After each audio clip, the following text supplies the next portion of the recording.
This is the first time we've been in person since definitely before COVID, so at least 5 years. So we're really excited. And we appreciate people making the long trip from all over the place, 3 hours down the coast, across the country. So thank you. And we have all of our scholars in person today, which is really exciting. It's the first time that's happened as well.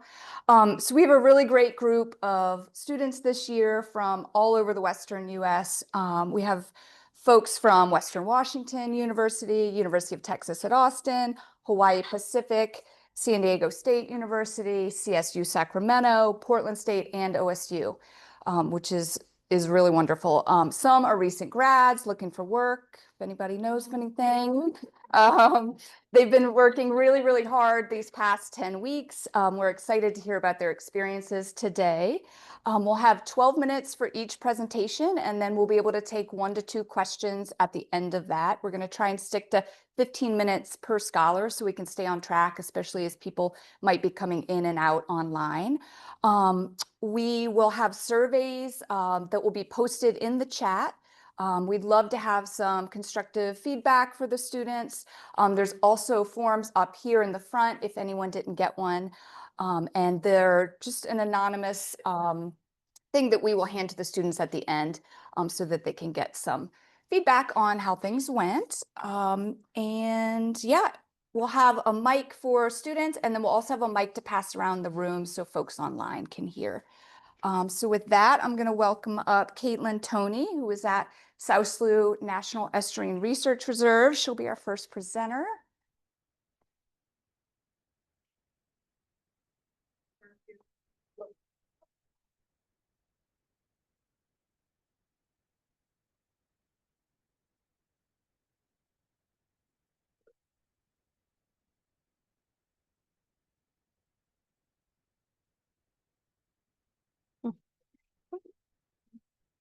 All right.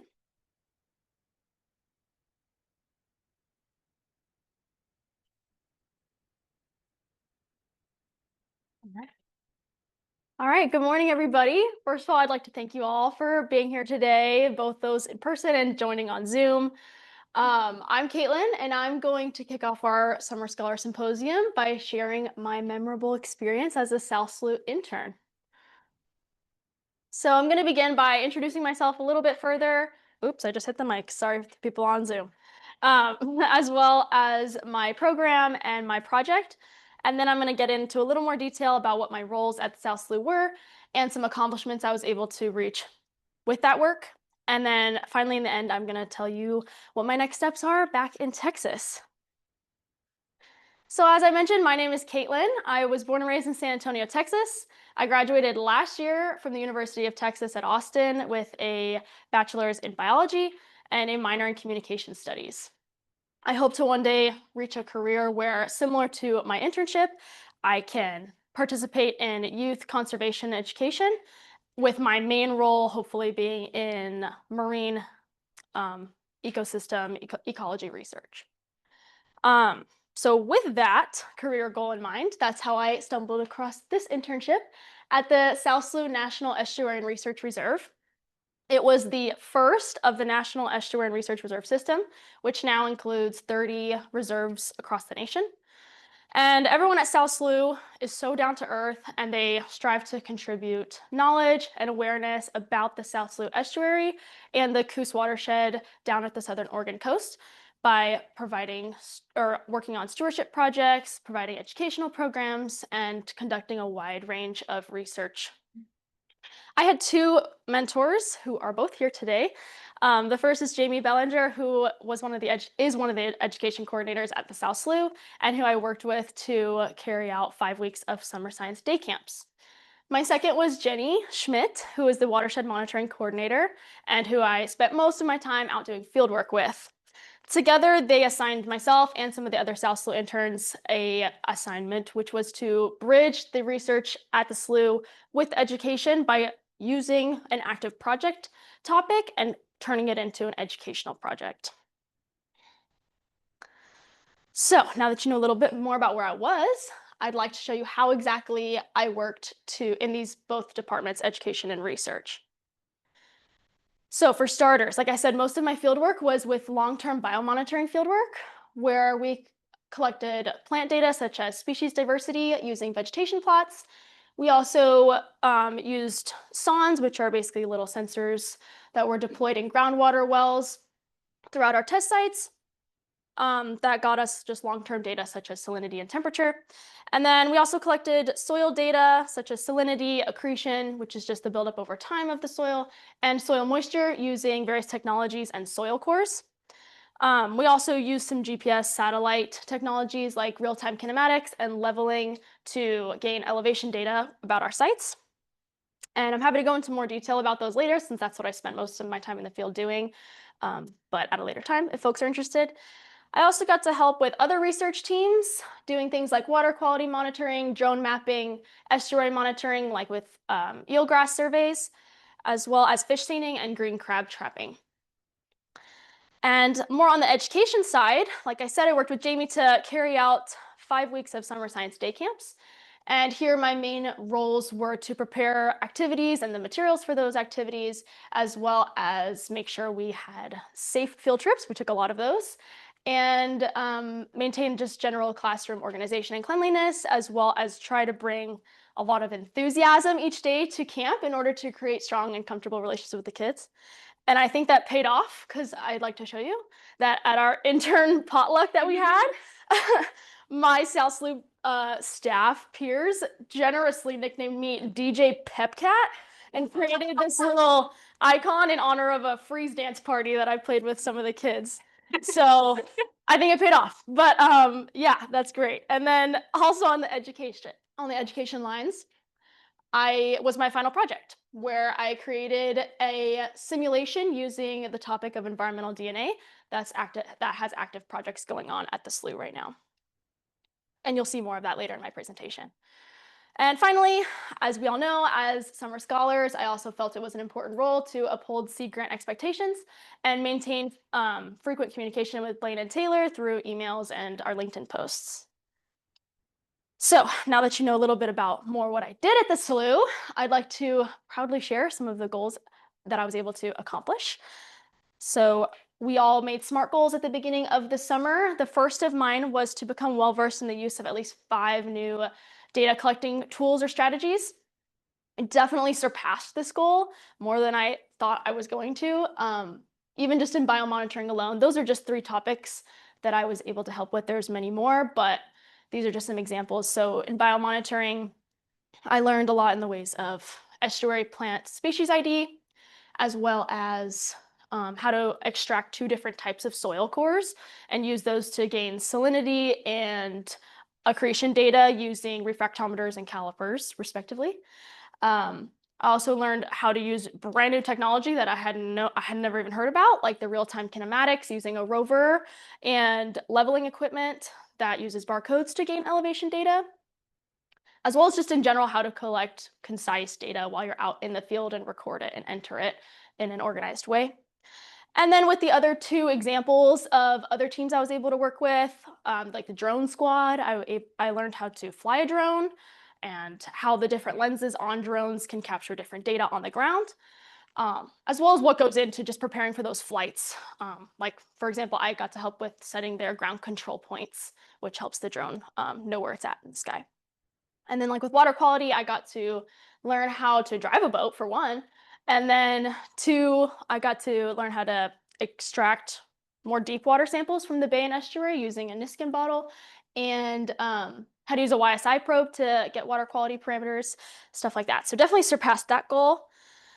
My second goal was to confidently communicate science and conservation to people over the age of 15. So that was mainly our high school camp, but for the whole summer, I was able to accomplish this goal by making sure I was prepared with the camp's learning materials so that if a camper asked me a question, I could confidently answer it.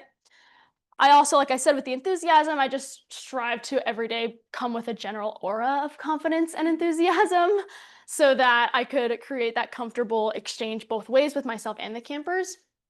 And then the most impactful was creating my eDNA project, where I learned a lot about what materials you need, how to, just the general ideation of a project, making sure that it is okay for the knowledge level of your audience, and obviously just being able to execute that successfully on the activity day. And then my next goal was to network with at least 10 different people in the field. I mean, I guess even today I'm reaching that goal because there's over 10 of us here. But in terms of at my actual internship, I did it through the CEI webinars that Taylor and Blaine introduced us to, and was able to connect with some of those guest speakers afterwards over email. And then I also attended a South SLU hosted climate change tea party that had regional educators come just to have some conversation about the state of the world or the conservation field in general. And then most of all was from my South SLU peers, from my mentors to the other staff to the other interns. Just hearing about everyone's backgrounds and how they got to the positions they are today, as well as getting to see them in action in their roles, was super impactful. And I learned a lot and could kind of start to picture more what my future could look like. And now in terms of actual deliverables, I'm actually going to jump to the next slide so you can see some of them instead of just looking at bullet points.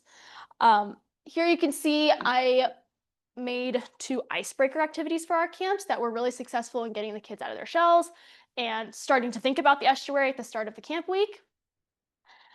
And then I also contributed a lot of data to the long-term biomonitoring projects. These are just some screenshots of our soil salinity data and our plant ID data, species diversity. And then here are just some photos on the bottom left. You can see I'm cheering the kids on, again, that enthusiasm, with an environmental DNA themed tag game that I also created. And then these pictures just highlight some of those field work technologies or tactics to gain data that I mentioned earlier. And then, as I said, my main product was the environmental DNA classroom simulation. So to kick that off, as you can see on the left, I just began with a short presentation to the kids about what environmental DNA is, how it can be used with research, and like how it's being used at the SLU, and as well as some upsides and downsides of it, just so they kind of knew what we were talking about that day. And then we went outside, as you can see in those lower photos, where they had to extract a DNA sample in the form of these patterned beads that I made from these environment bins that you see there. And then once they got their sample, they went back into the classroom where they had to match their patterns, you can see here this kid's doing, with the patterns that I made on a species key that included both a few invasive and native species to the South SLU estuary. And then afterwards, we just ended with a discussion about what species they found, why some DNA strands were shorter than others, and just what that meant for the environment. So, looking ahead, I have some exciting news to share with you all that I got about week 3 of this internship, which was a new job offer at the San Antonio Zoo Center for Conservation and Research. Thank you, thank you. So yeah, I guess this is one of those moments where volunteering does pay off, because I had been volunteering there since last December, which is where you could see that photo. It says volunteer zoo on it. But yes, in this role, I'm going to be mainly helping with husbandry tasks for the animals under the care of this department. And then once I get my footing, starting to do some research on hopefully a few of those species. And it's a lot of cave-dwelling critters, just for those that are interested. And then I'm also going to continue to coach tennis, which is something I have done since I was 16 and I'm very passionate about, probably will always do. And then with the skills and confidence that I've regained in this internship, I am excited to start going home and start looking at programs in graduate school that have to do with either marine or coastal ecology, hopefully in Australia as well. And so, yeah, to wrap up, I just want to thank everybody at the South SLU who has just been so incredible. I've loved every single human I've met there and taught me so much, more than I thought I was going to at the beginning of this internship. And I'm definitely going to make some lifelong friends and lifelong connections. So thank you. And then I'd also like to thank Taylor and Blaine for all of your work to really set us up for success at our internships. I'm sure everyone else feels the same, but all your communication and understanding and information really helped along the way. So thank you. And then thank you to all of you for listening today. And if you have any questions, I will take them now. Thank you.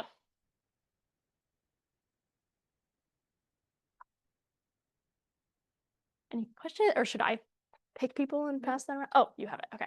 So there's no questions in the chat. But does anyone in the room have a question? And we're using the mic so that the people online can hear the question. So any questions for Caitlin?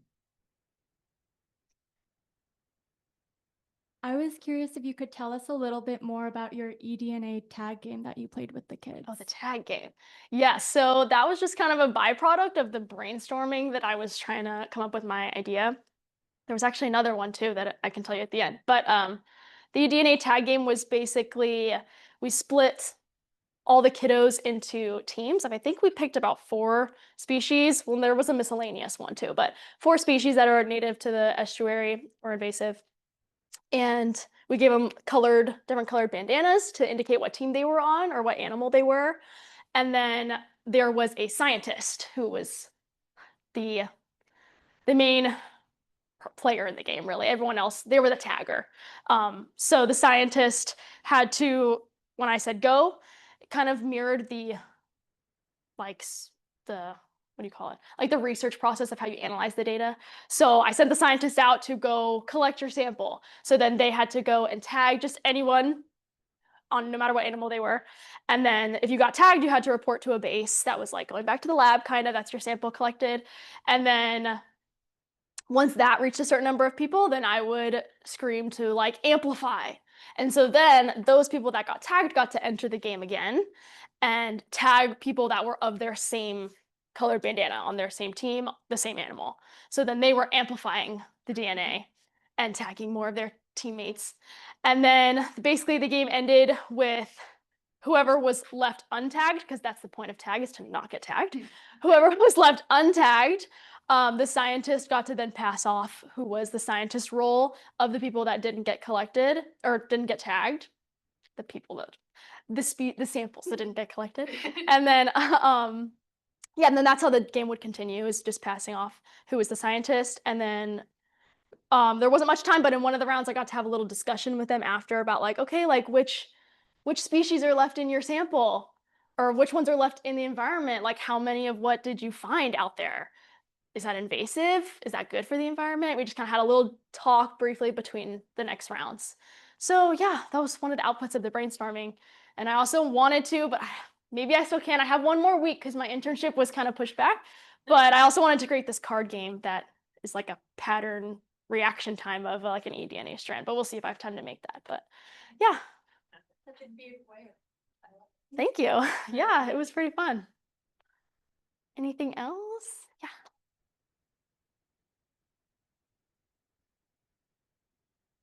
Also about your eDNA Yeah. activities, did you feel like you saw good understanding from the kids, like at the different age groups? Like, what was it like trying to change the way you were teaching based on the like age group you were working with? Yeah, so I actually only got to trial it with our high school camp. And majority of the high schoolers were actually like incoming freshmen. So it was actually a little learning opportunity. That's why I said something I learned was making sure that the level of your project matches their knowledge level, because I was expecting them to already have some background on DNA. And then I asked them, can someone name me a nucleotide? And it was like crickets. And so I was like, oh, okay. And so that's why my little presentation was very helpful. But I wish I got to trial it with other camps. We also did the high school one just because, again, that was another one of my goals, was to communicate better with the older age group. So I wish I got to tailor it more. But I think what I would have done is just kind of, with younger groups, I would have talked less about maybe the actual like lab analysis parts, like, and if they were older high school, maybe getting into what PCR testing is and maybe walk them through just the more nitty gritty of it. And if it was like the little tiny tots that were like elementary school, then I would basically just make it like, this is DNA. You don't need to know what it is, but here's some fun patterns and match them up to these species. And I would have just taken away some details basically. But yeah, only got to try it out once. So yeah. Okay, I don't want to go over time, but yeah, thank you. Oh, Thanks, DJ Pepcat. That DJ was Pepcat. amazing. And kudos are rolling in online. Yes, congrats. And for great presentation. thank you. I realized I also failed to introduce myself when I got up here, so sorry about that. I'm Blaine Schofield. I'm the undergraduate program coordinator at Oregon Sea Grant, and alongside Taylor, Cockrell right here, who is a former scholar and now a Sea Grant Fellow. We've been administering the program and getting to work with all of these amazing folks this summer. So I'm going to turn it over to Jacinda now.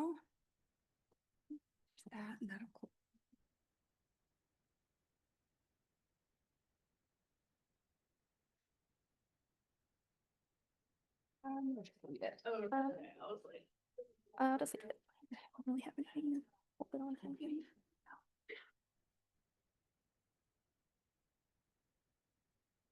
Okay, so good morning, everybody. My name is Jacinda, and I'm going to be telling you about my summer as an intern conducting fieldwork with the Oregon Department of Fish and Wildlife's water program. So here's just a quick overview. I'm going to eventually transition over to an ArcGIS story map to go more in depth about what I did this summer, but first, just to quickly introduce the program and project. So I'm sure as all of you are aware how important water is, but freshwater habitats in particular, although they cover a very small portion of Oregon's landscape, they support a very large share of the state's biodiversity. So the water program aims to protect and restore these freshwater resources, not only through ecological monitoring, but also through informing in-stream water rights, which I'll discuss more on later. But the two main projects that I assisted with this summer was the Cold Water Project, as well as the Percent of Flow, or POF study. And so to get into the story map here,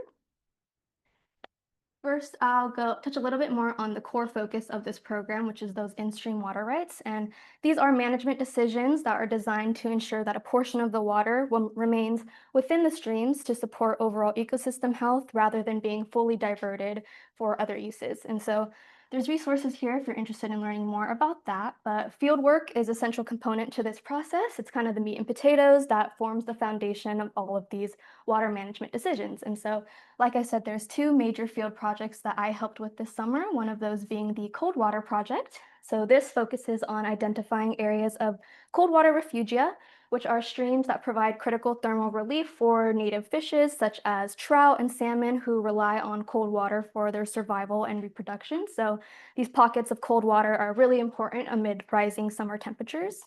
And a cold water refugia is defined as a body of water, which we would typically refer to as a tributary, that is at least 2 degrees Celsius colder than the adjacent body of water, which we would usually refer to as the main stem. And so the way that we find these places is using a Norwest computer model that incorporates hydrologic with geomorphic data and predicts where these potential areas of cold water refugia are.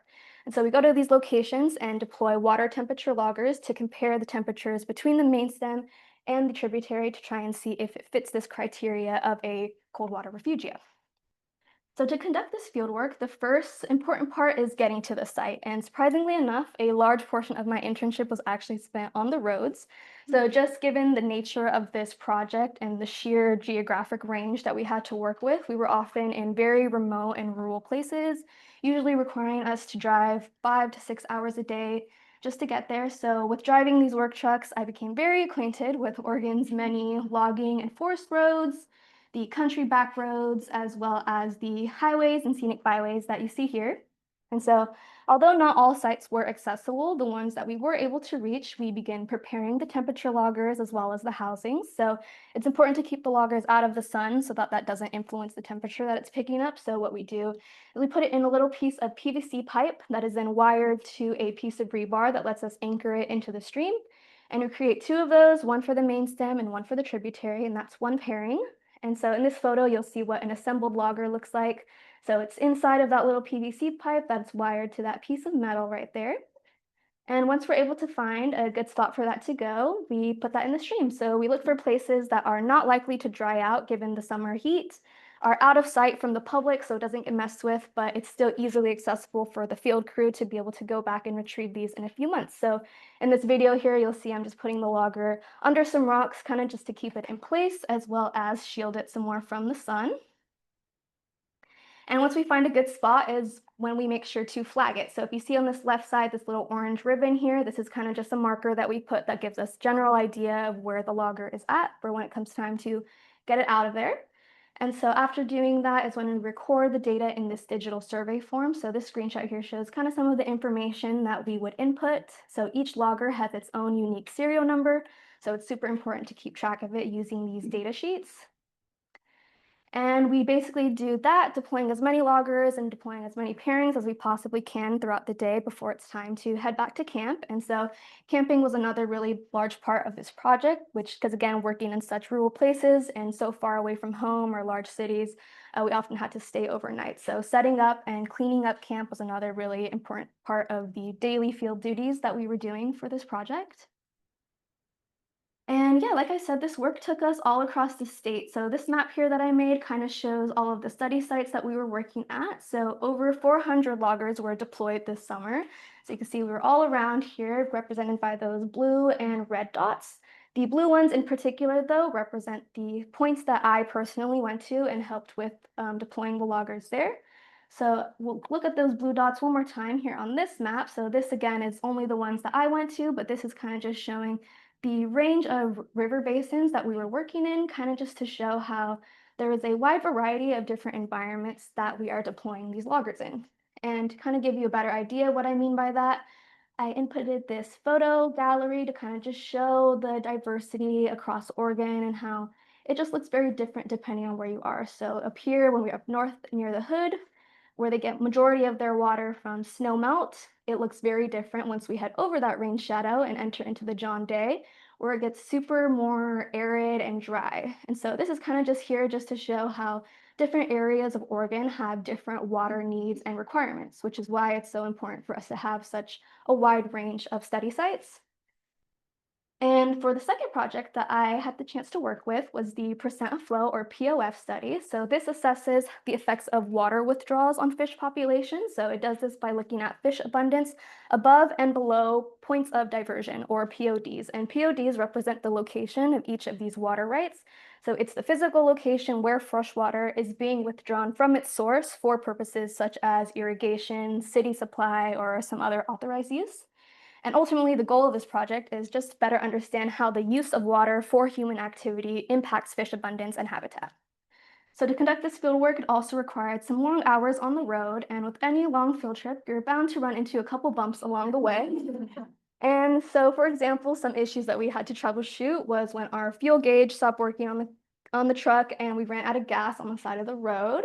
And so here's Francisco coming to the rescue. Or when our tire popped and I learned how to change a spare tire for the first time. So that was an unexpected skill. And if it's not the work trucks giving us trouble, it's probably Mother Nature.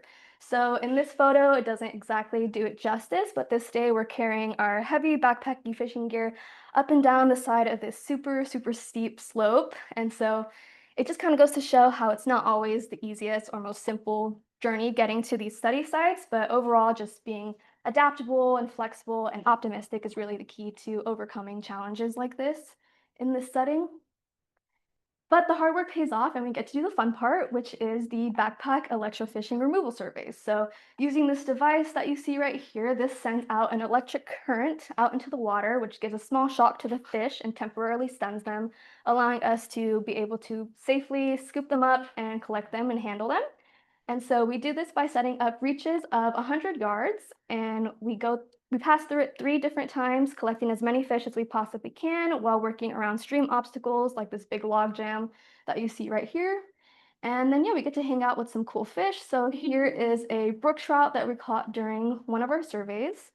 And once we're able to get as many of the fish as we possibly can is when we begin the processing stage. So here's another beautiful brook trout. But with the processing, we use more digital forms to basically just collect biometric data. So species ID, fork length, as well as weight. And once we're able to get the information we need, we return the fish back to the stream. So every fish is carefully placed back into the water once we're done collecting our data. So here is a nice rainbow trout here that we were working with, as well as the team in front of the fish bus that is making this field work possible.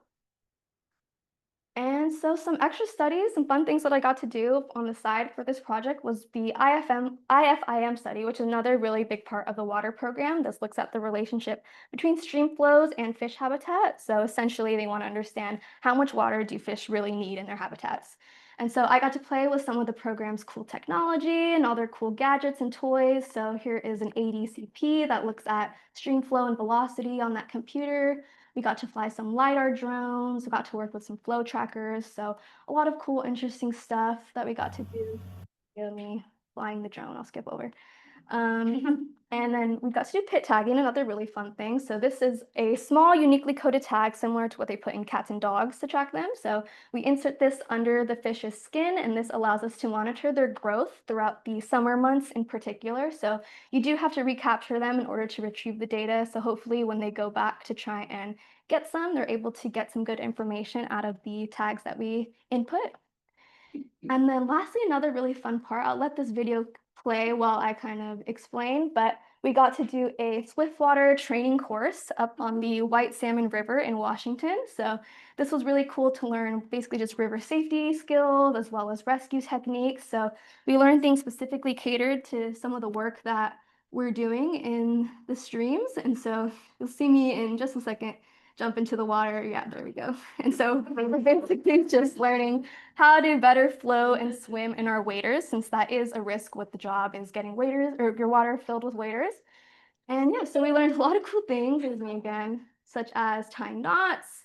We also learned working with throw bags. So this is us practicing saving our fellow crew members. There's me somewhat successfully saving. And yeah, a lot of other stuff as well. So here we are learning how to cross the river correctly, this correct and safe formation for crossing the river as a group, if that was ever something that was needed for one of our assignments. And then we also got to do cool practice scenarios. So this was kind of just a practice to see how we would respond in an emergent situation if somebody was needing help out on the water, just give us better understanding about how to respond in a situation like that. And then, yeah, we got to just raft around for a while, so it was pretty fun.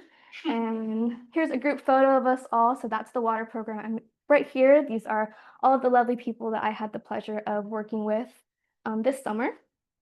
But essentially, this fieldwork is super important, like I said, for informing those in-stream water rights, but also just for ultimately supporting future monitoring and conservation efforts that will drive policy decisions to support Oregon's freshwater ecosystems for generations to come. But just to go back to the presentation, what's next for me, at least, I plan to continue pursuing environmental science, whether that be through exploring graduate schools and similar programs or career opportunities. I also recently just accepted a job with the California Department of Fish and Wildlife, so I'm excited to do this. Yeah, so excited to begin that once I get back home to California. But yeah, definitely more field work in my future. It's definitely something that I enjoy doing and really hope to continue doing hands-on research and outdoor exploration. And quickly just want to acknowledge the amazing water program field crew, as well as my amazing mentors, Francisco and Stan, just for all of their unconditional support and just endless knowledge this entire internship. And thank you.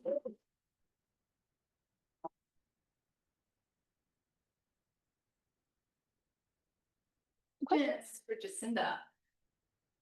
Online or in person?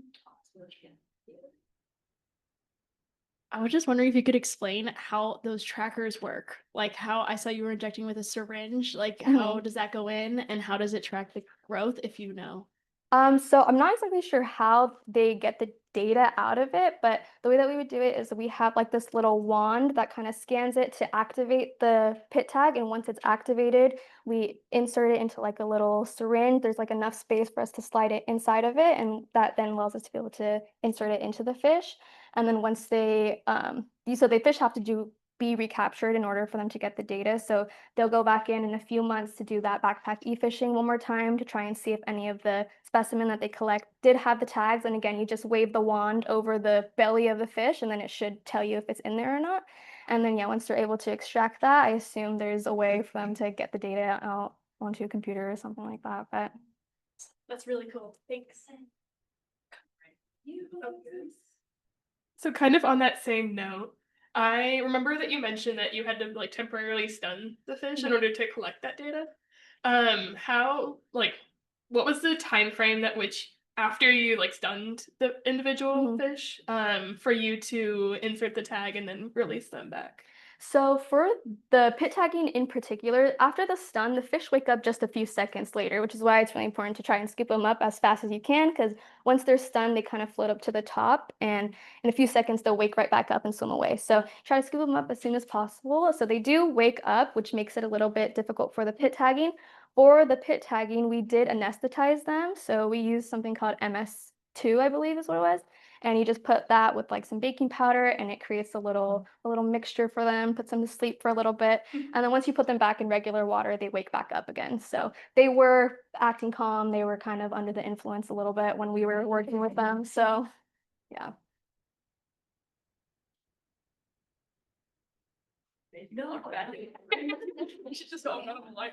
I saw you had a pretty big team out in the field. What were kind of the different roles that people had, and were there any that you think like you would want to do in the future? Yeah, so for the cold water deployments, typically those ones were only working in groups of about 2 or 3. So those ones were much smaller groups, usually only have like a partner. For the e-fishing, usually there's about 3 or 4 people. So we'll have one person that is having the big e-fisher on and shocking them. And then you have 2 netters on the side. So just to make sure that we're covering both sides of the stream right there. And usually if there's a 4th person, you have that person in the back, kind of just making sure everything's cleaned up that might be flowing through, and also holding the bucket. So another person has to hold the bucket so we make sure we don't actually lose any of the fish that we're able to catch. So it's divided up pretty well. Usually in the photos that I said, it's not everybody there. So usually for cold water, 2 to 3, and then for the backpack e-fishing, like 3 or 4. People online said, great job. And Thank you. congratulations on your next steps. Thank you so much.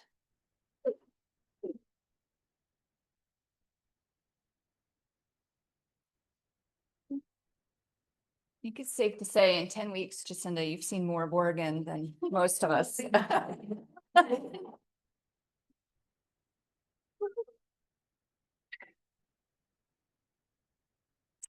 right, so here you go.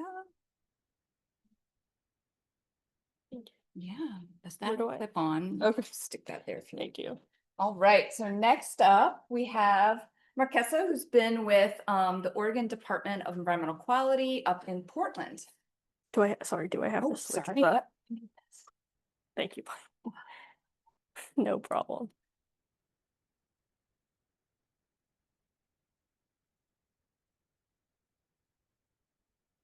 Okay. you can click that. Awesome. Thank you so much. Hi, everyone. I am Marquesa Calderon, and this summer I worked at the Department of Environmental Quality in a project management team working on outreach, communication, and data.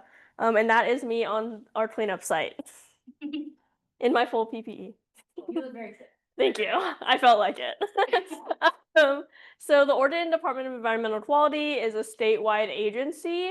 You can see the map on the top. All those dots are the different DEQ site or offices around the state.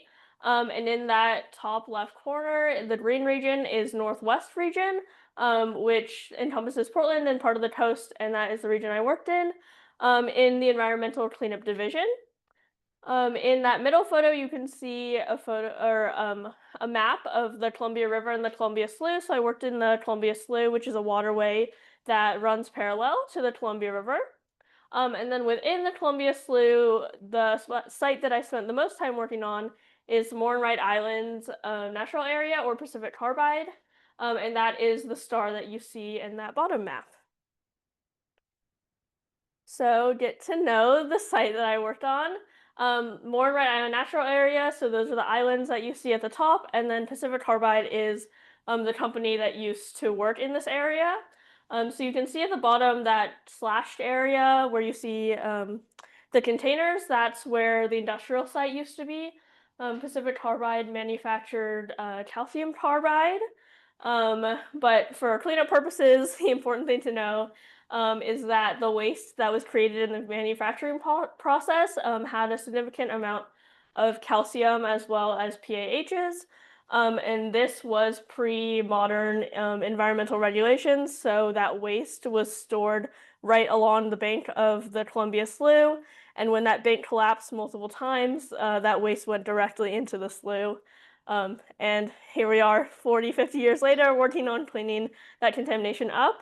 So in addition to calcium and PAHs, the sediment has also been tested for PCBs, and that is the main human health concern in the slough. So that contamination is in the sediment, and then when benthic, the sediment dwellers in that area eat the are contaminated from the sediment that works its way up the food chain up to the fish that live in the slough. And we know in partnerships with local community groups that there are community members who use the slough for sustenance fishing, both for economic and cultural reasons. So we want to work to clean up that contamination as soon as we can, because even though there is a slough-wide fish advisory, you're only supposed to eat 1 fillet a month. Obviously, if people are sustenance fishing, they may not be following that guideline. So that is why it's so important that we clean up this contamination.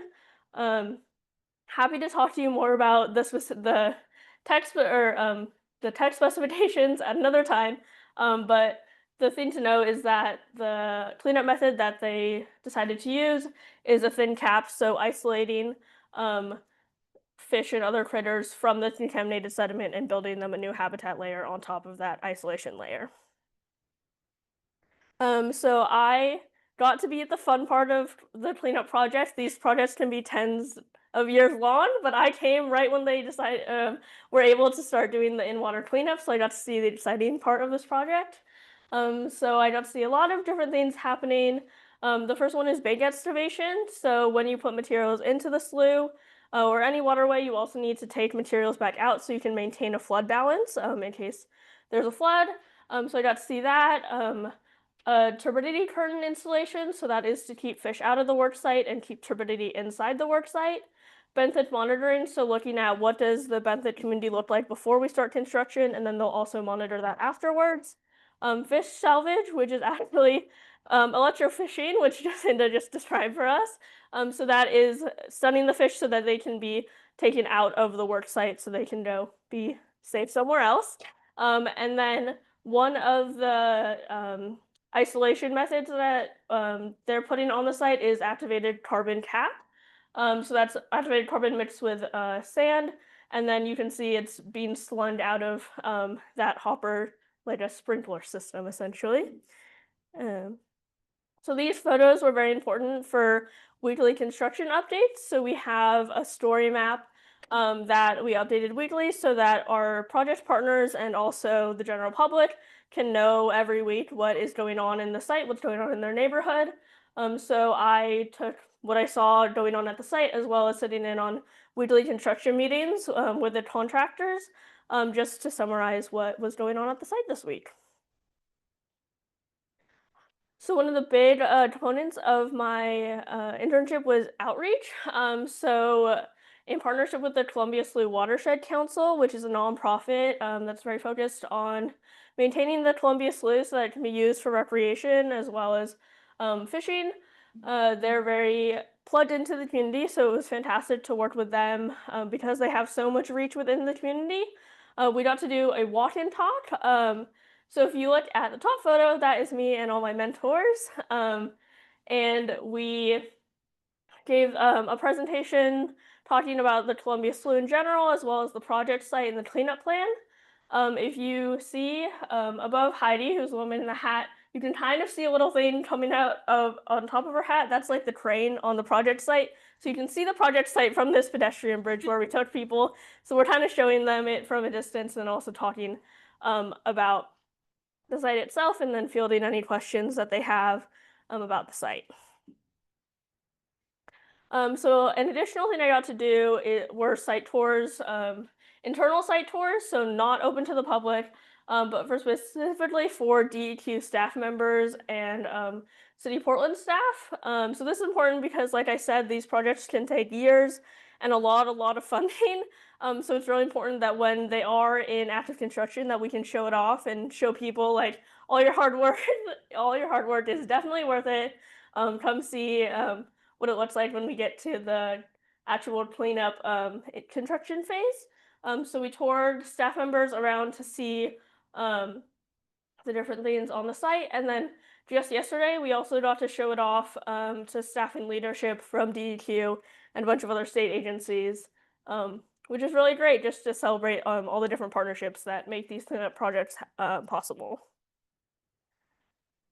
So one of my tasks was to update the fact sheet, so like a 1-2 pager of information about this site.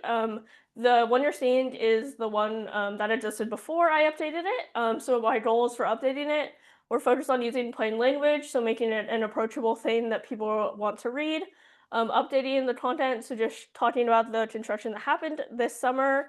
Adding a map or a diagram for some visual interest. Condensing the background. You can see the majority of the one pager is background, so just trying to condense that a little. And then highlighting really why it matters to the community and the environment.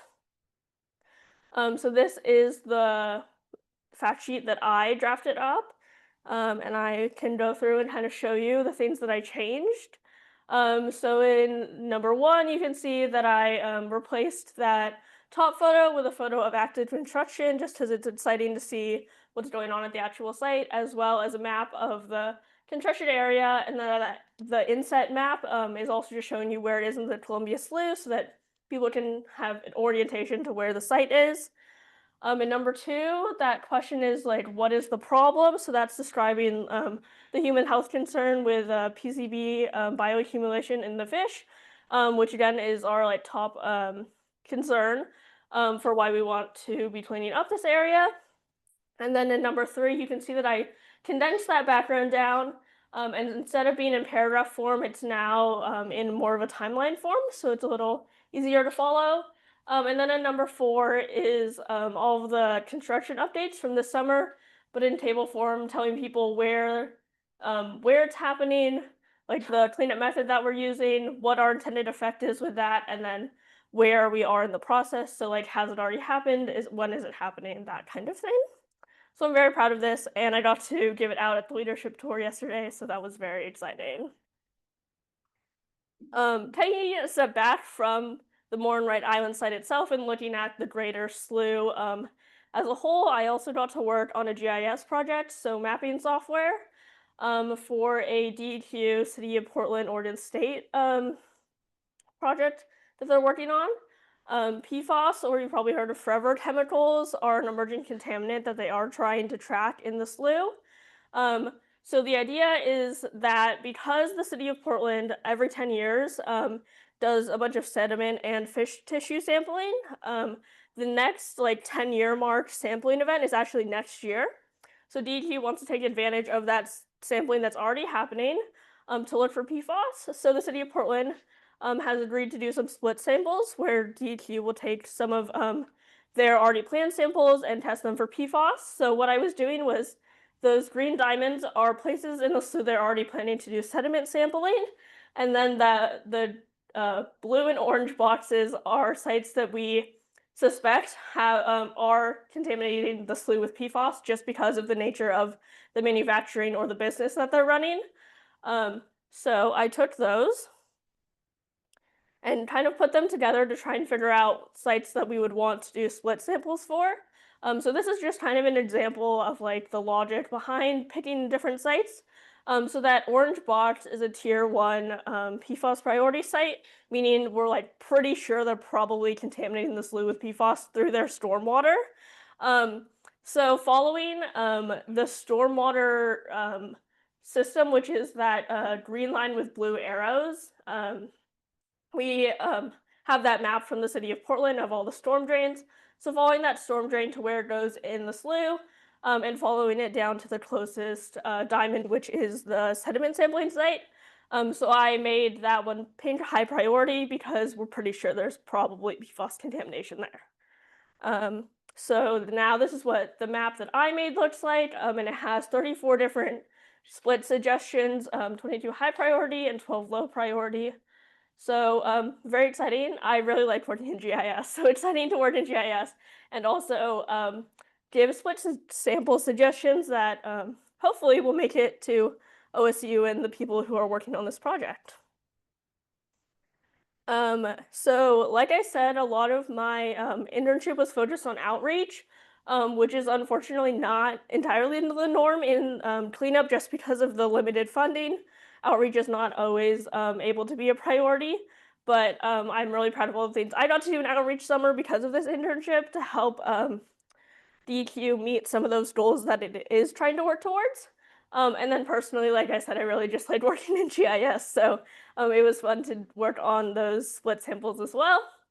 I want to give a shout out to my mentor, Rebecca, who scheduled informational interviews for me every week. She got me FaceTime with a bunch of different people and careers in DEQ, so super grateful to meet all those people and get to network with them. I also graduated undergraduate last year from Hawaii Pacific University.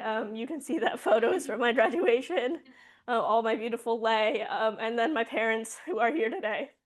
And then my brother who is online. So just thanks to them for being here. I am the person that Blaine said is currently job hunting. So that is my current step. Keep your fingers crossed for me. I appreciate you doing that. And then eventually I do want to work towards going to grad school as well. These are all the project partners who work on the site that I worked on in the SLU, so just want to thank all of them, but especially EPA. The money that DEQ used for my internship came from an EPA grant that allowed us to do more of the outreach for our site this summer, which is really exciting. So super grateful for that. And I joined LinkedIn this summer, so feel free to add me on LinkedIn. So thanks to Blaine and Taylor for that push, since they really pushed LinkedIn. I was like, it's the time to get on LinkedIn. So feel free to connect with me there. Yeah, and thank you all for listening to my presentation.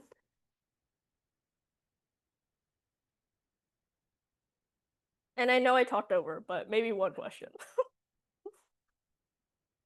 Any questions? Yeah, you're the lucky person. First of all, I just want to say I think you really have a knack for outreach. Your fact sheet was a really good improvement. Thank you so much. I was wondering if you're looking to do more toxicology things in the future, or if you kind of want to stray from that. Yeah, I like to say that I'm trying to be open to everything. My background is in microplastics research. That's actually what I did in Hawaii. I tried out project management this summer and it's been really fun, but I do definitely miss the lab. So it was helpful to learn that as well. But I did meet a lot of toxicologists. So definitely open to going down that route.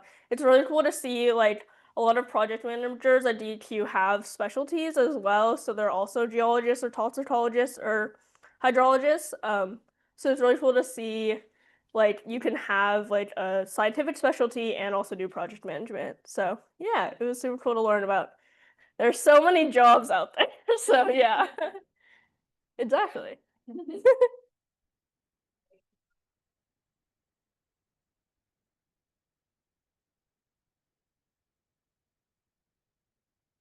You.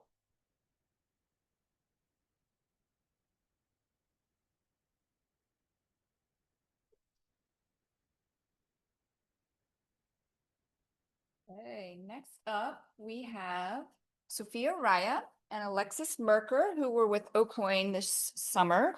This was our remote site, so we're excited they were able to make it. Which one of you is going first? I'm going first. Okay, I'm gonna switch that off. Okay, I don't really put this.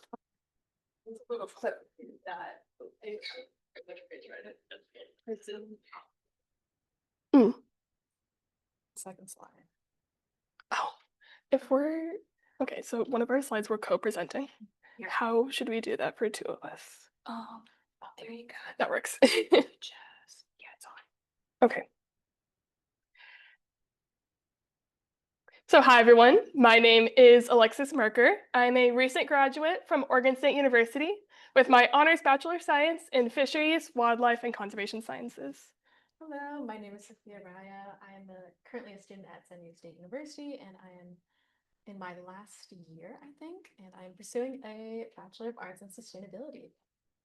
And collectively, we are the two summer Oregon Coastal and Ocean Information Network interns.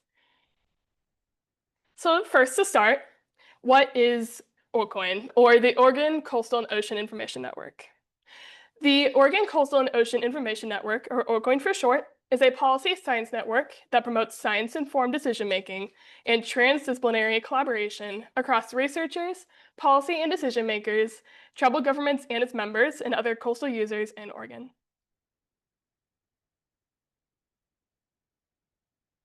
OCOIN began. OCOIN began in 2013 when Caitlin Goldsmith, a member of Dr. Elise Granick's lab, decided to interview coastal and marine policymakers in order to ask them why there was a lack of scientific research being implemented in these coastal management decisions. And so during these interview sessions, she found that there was a lack of connection between these researchers and these coastal policy decision makers. And so in a follow-up interview session, she found that there was a need for a virtual space to be created in order to facilitate these networking relationships and also introduce current research being conducted. And so OCOIN, since its inception, has become a more complex organization. And the work that Alexis and I have done this summer would not have been possible without the help of last year's summer scholar interns, Isaac Olson and Samantha Dillard. And during their time at OCOIN, they worked really hard at developing a website to house both the Coastal Research Explorer and the Network Directory, which Alexis will talk about soon. And so this has been very helpful to our work as interns. Yeah, so as Sophia mentioned, our work would not have been possible without the work previously done by the OCOIN Steering Committee, as well as Isaac and Samantha, the two past summer scholars. So as interns, we dedicated a majority of our time to outreach. All of our outreach materials included the implementation of a new OCOIN style guide, including this OCOIN new logo, which features brand new colors as well as a new design to the OCOIN logo, as well as the Coastal Research Explorer logo as well. So as I mentioned before, a lot of our outreach was focused around primarily three main tools, the first of which is the Coastal Research Explorer. So on this one-pager that I created, you can not only see the total number of projects that have now expanded since this number. In this number of projects is now at 202 projects, and they are separated by completed, new, and ongoing projects. There's also a diversity of research interests and research projects that are highlighted on this Coastal Research Explorer, or CRE for short.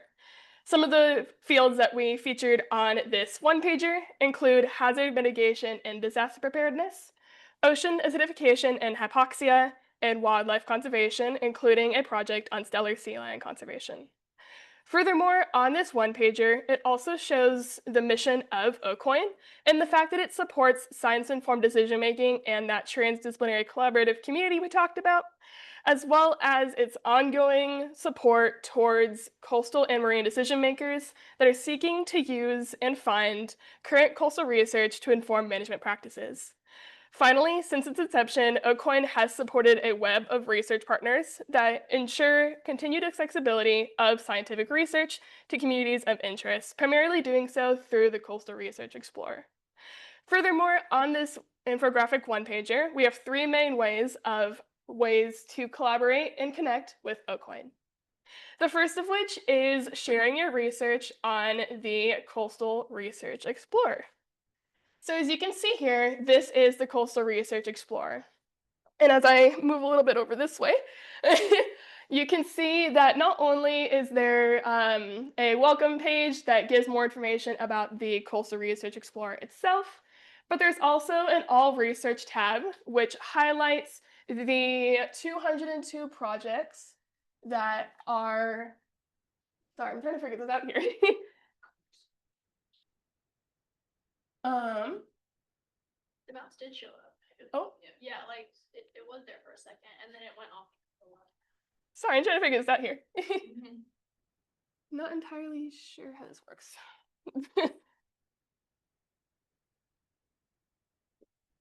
Sorry, I'm new in programming, technical difficulties. Oh. Oh, there. Oh, I see it. Okay, so let's get back to it, shall we? So with this all research, as I mentioned before, this shows the diversity of the 202 projects that are on the Coastal Research Explorer. We currently have 112 complete projects, 4 new/unstarted, 85 ongoing, and then 1 undefined, which simply means that they didn't list the research timeline. We also have those specific to the human dimensions, marine reserves, and ocean acidification and hypoxia. So let's say we were to click on the marine reserves. So as this is loading, you can see that there is, drumroll please, 45 projects related to the marine reserves. So this, for example, if we were to click on one of these projects, it not only will show the title of the project, its abstract, but it also shows the project status, PI, ways to contact these individuals, and their affiliated institution. So this is just one of the many tools that we worked on as interns. So let me go back to this. Secondarily, a lot of our outreach materials were focused on building and expanding upon the network directory. So the network directory is a networking platform that helps to connect researchers, policy and decision makers, tribal governments and its members, and other affiliated coastal users. As interns, we had the privilege of not only expanding the research interests that members can choose from when filling out their profile, including those related to aquatic botany, but we also prioritized some research fields, including tribal affiliation, moving that closer to the top of the form that each user would fill out to complete their profile. At the conclusion of our internship, we are proud to say that over 23 people have been added to the directory. In order to add people to the directory, I created a second creative and helpful infographic. So this details the 3 main steps of joining the directory. The first of which is to join the directory and going to this link here and then filling out the form as thoroughly as possible. The second step is waiting for account activation, and a member of the OCOIN steering committee or one of us interns would help to activate that profile on our back end. We would also advise the user, to check their email for more details on how to access and edit their profile page, which leads me to our final step of completing their profile. So we advise everyone to go a step further than what is required. So what's required is like their username, email address, and more information like that. And we advise everybody to include a helpful profile picture, as well as information about their research, affiliations, and more.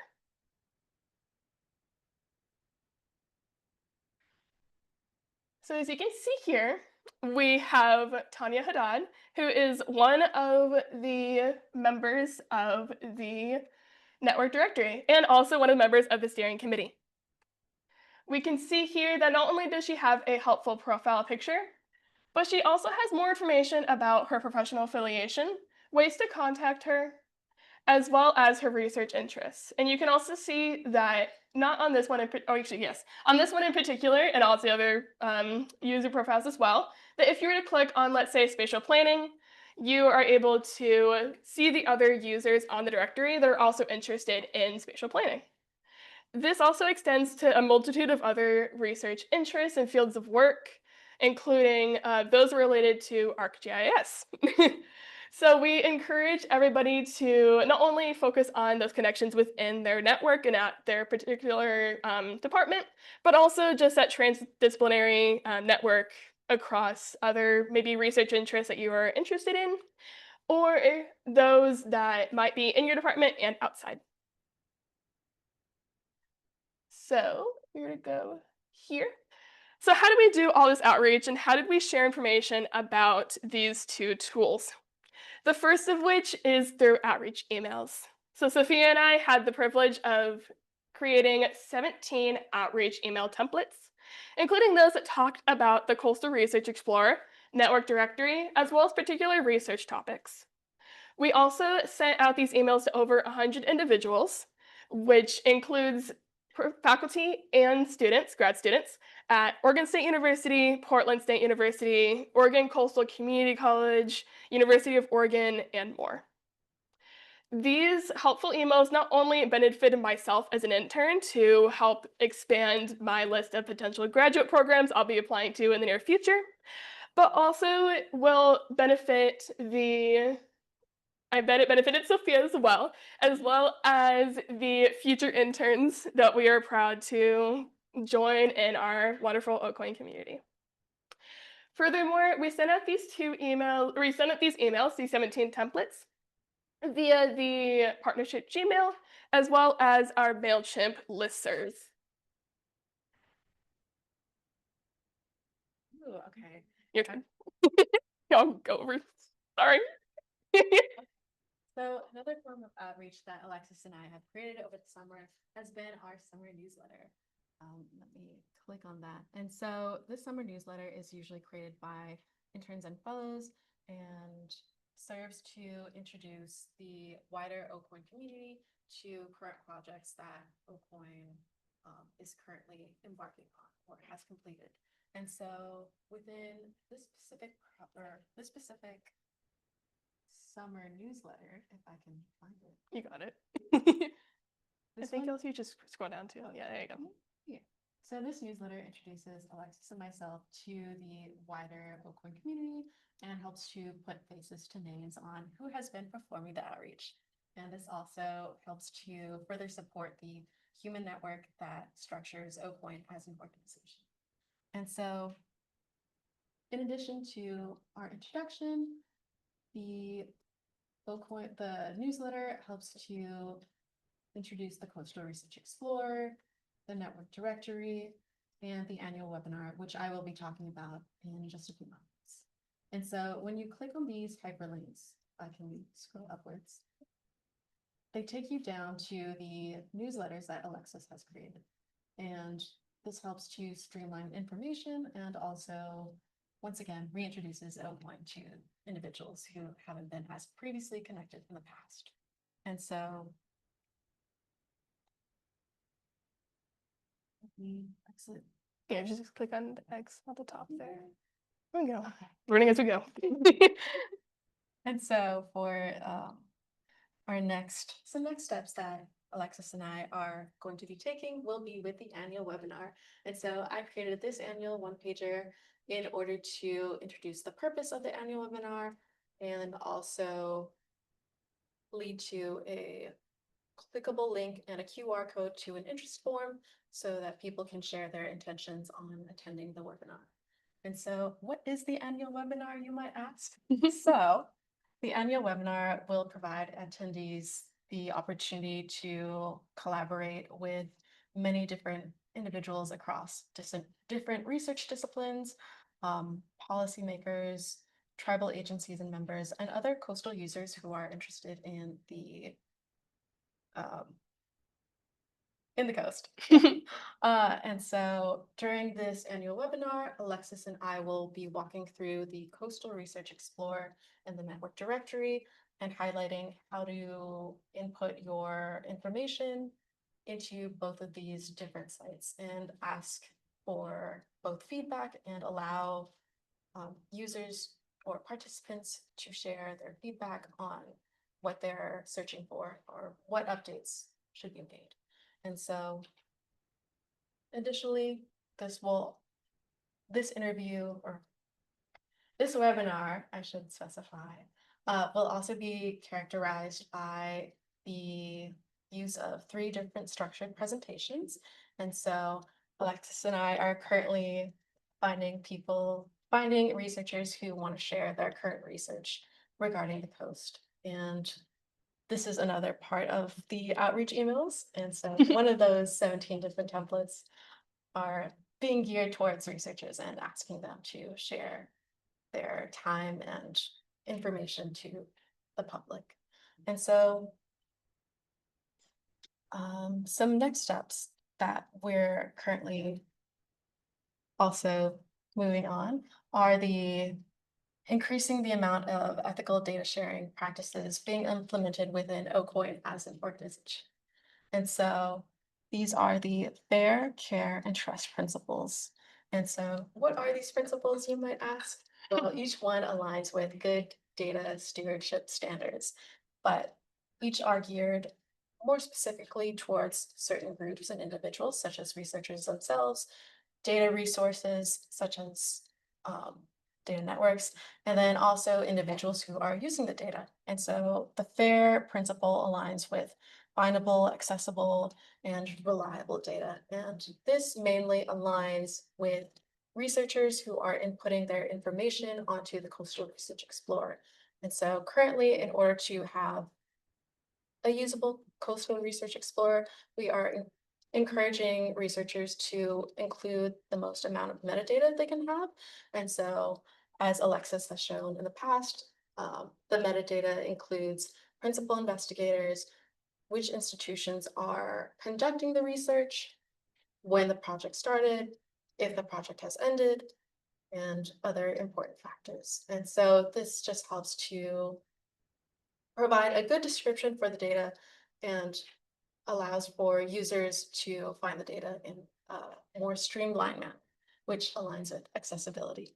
And so some future actionable goals that Alexis and I will be still implementing, even after our time is officially over, will be to reach out to researchers for metadata that has been missing or hasn't been updated as much. And during the summer, I've compiled a list of researchers who are either missing their abstracts or asking for updated contact information.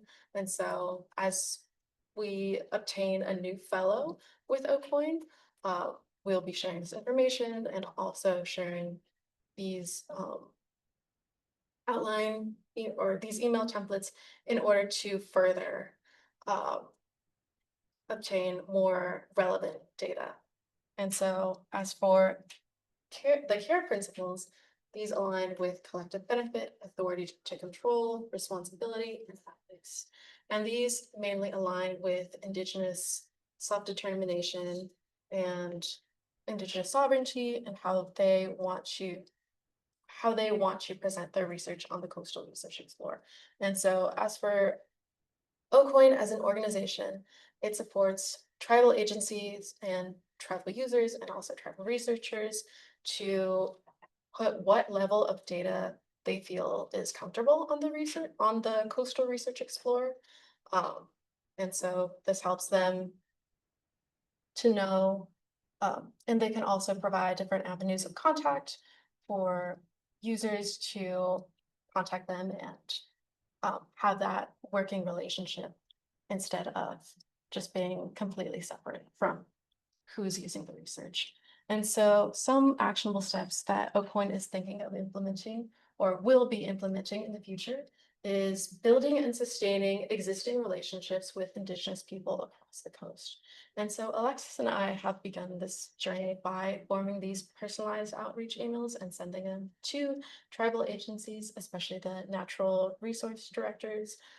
However, with the incoming natural policy fellow and hopefully, and as our times will continue with OCOIN even after our summer internship ends, we would love to continue to be a part of these conversations and keep on building these relationships. And as for trust, these principles align with transparency, responsibility, user focus, and also sustainability. And so these trust principles mainly align with what we have done during our summer internship, such as creating these one-pagers and allowing for people to understand these complex tools in a usable manner. And so some future actions that we are thinking of implementing or that we will be implementing, sorry, once again, is to provide a publicly accessible CRE or privacy policy on the CRE to help researchers understand what data is being required of them, how this data will be used, and also investing in some security measures in order to help that data be safe as possible. And so all these actionable items were not just created by Alexis and I ourselves on our own. We thankfully had many internal discussions with the steering committee. And so all of these are on an internal document. And these are just a few that align with the fair care and trust principles. And OCOIN has many more within the near future that will be fully implemented. And then to conclude, we would like to thank a lot of individuals for just the mentorship and guidance throughout this entire process, starting with our Oakwood mentors, including David, who is part of the steering committee. Not to shine a light on you, but thank you so much for coming in person. We really appreciate it. This steering committee ranges across the Hatfield campus, including the Gwynn Library, as well as the Department of Land Conservation and Development, NOAA, and Portland State University, Oregon Explorer, and many other partners. We also like to thank Lily Ziels, who is the current Natural Resource Policy Fellow, who she just gave a lot of advice and was our peer mentor throughout this entire process. All of these individuals have been critical to our time as Oakwood interns, helping to lead conversations on data accessibility, ways to, in the future, build a coastal resilience tab onto the Coastal Research Explorer, as well as just general advice on how to promote and build a strong annual webinar that'll be upcoming this fall. So stay tuned for that. Secondarily, we would like to thank both Blaine and Taylor from Oregon Sea Grant. Starting from the interview process onward, their mentorship, guidance, and just availability for any questions, no matter how small, was really appreciated. And both Sophia and I are just excited to see the next set of Oregon Sea Grant interns and what they learn. Finally, before I lead to the contact us, I would just like to also thank the friends, family, and past intern mentors that are able to be here today for Sophia and I. Thank you for making it in person or online. Your guidance and mentorship throughout our just partnerships with you all is invaluable, and we thank you all for being here. And last but not least, please contact us with any sort of questions that don't get to be answered here. We listed both our personal Gmails as well as our LinkedIn, and you can see many of the LinkedIn posts that we've created as Oakwood interns in accordance with those Oregon Sea Grant prompts that Blaine and Taylor gave us, as well as just additional information about our research interests and what led us to be part of Oakwood. Thank you all for listening.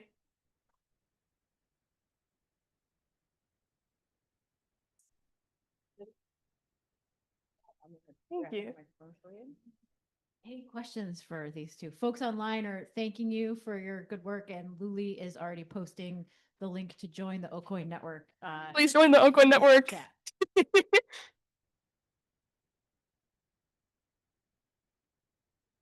So you briefly talked about the logo at the beginning of your presentation. I'd love to hear more about that process. Yeah, I can answer it. Yeah, go for it. Thank you.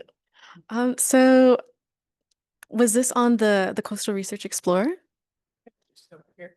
Oh yeah. That guy at the bottom. Yay. So this was kind of before our time as interns, but it was part of Oakwood's rebrand.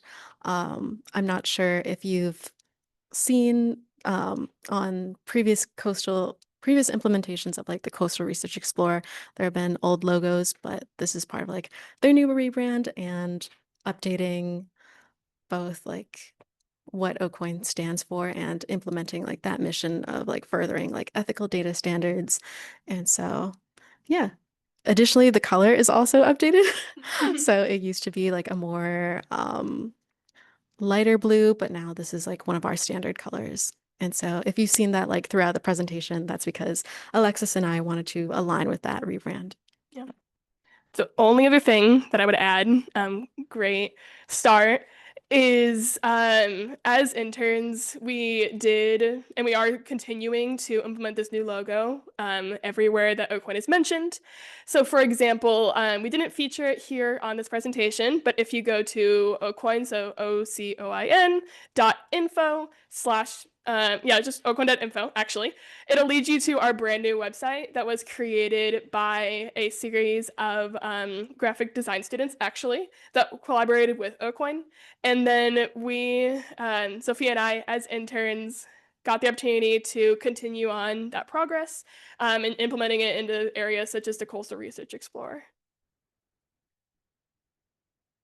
Other questions for Alexis? Yes. And Sophia.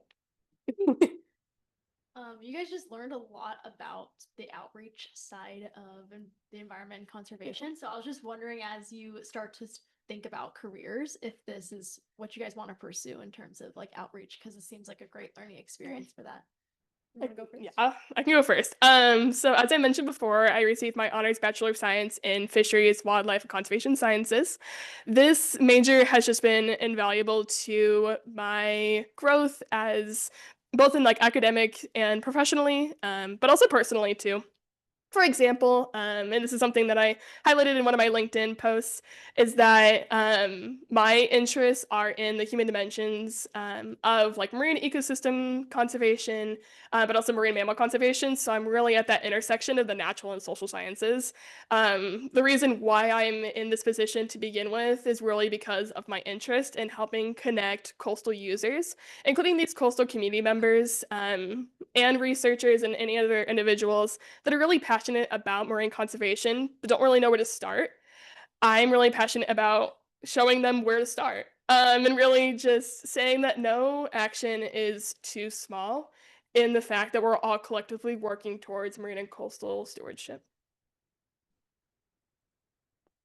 I think as for me, I have really enjoyed doing um, communication and outreach, but I think that it's kind of propelled me to um, by doing a lot of these outreach initiatives, I've contacted so many different people and I've looked up what they have done and what their labs involve. And so I think it has led me to really appreciate all the different types of professions that are out there.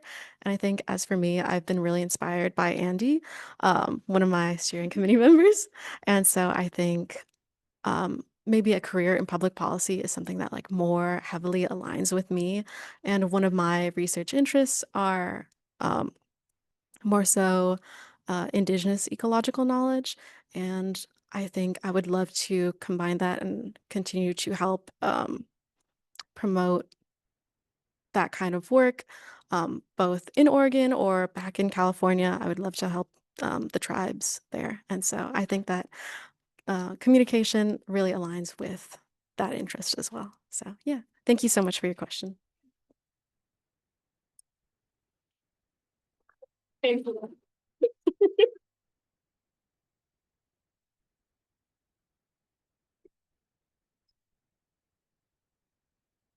Thank you both. That was great. So we're going to take a little break now, and we will start back with Jonathan at 11:35, I believe.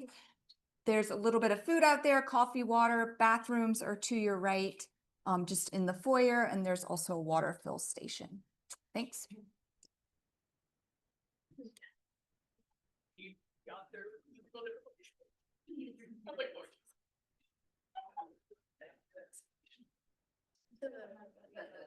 It was like during the questions, yeah. We were like during the questions. We were fine.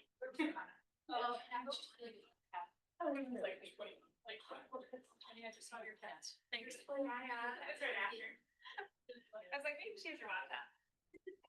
Yeah,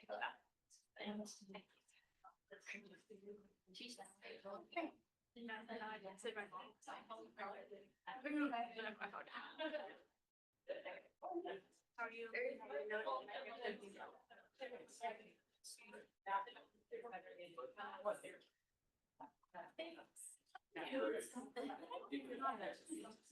I was glad. Oh, yeah, sure.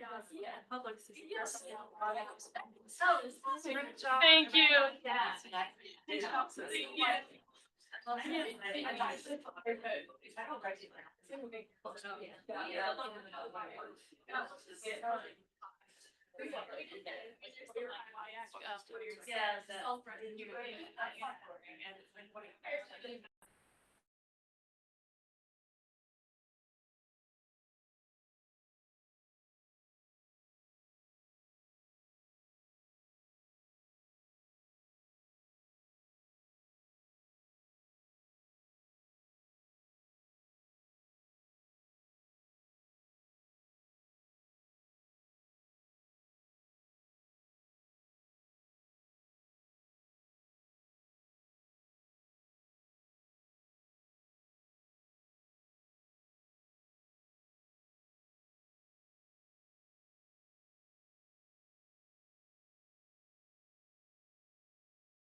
Okay, everyone. So next up, we have Jonathan Brooks, who was with the Haystack Rock Awareness Program up in Beach.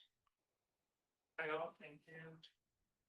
So yeah, Haystack Rock Awareness Program in Canton Beach has done nature interpreting for the last 40 years. So they have human dimension data that they've collected, visitor counts, and interactions that they've had with people. So I was tasked with getting human dimensions data to compare with the Chapman Point Marine Garden site. You see here, the far rocks are called bird rocks, and the closer one is also part of the bird rocks, and they're part of the Morgan Islands National Wildlife Refuge. And we have also the Marine Garden designations. We have a couple overlapping designations with different regulations here. And this is something I heard a lot. I was out there talking with people, I made a survey, and I was observing. So a lot of people told me a few years ago you could walk all the way to Indian Beach at low tide. And Indian Beach is quite a ways if you know that area at all. There's Crescent Beach in between Indian Beach and Chapman Beach, and then you get Cannon Beach to the south. So the lowest tide that I observed was this negative 1.8 foot, and the picture there shows you still, even at the lowest tide, couldn't access it without going through some thick water. It was pretty deep and would have definitely gotten wet. And on a little bit higher of a low tide, a little bit later, it was like a month later, the sand had shifted so much that people could cross and walk up to about knee deep. So within a span of a month, it went from being totally inaccessible to being more accessible. And on the next slide, image of some people out there. And so you see the moat here protects the nesting birds who live on these rocks from the dogs who run around, and people won't leash their dogs.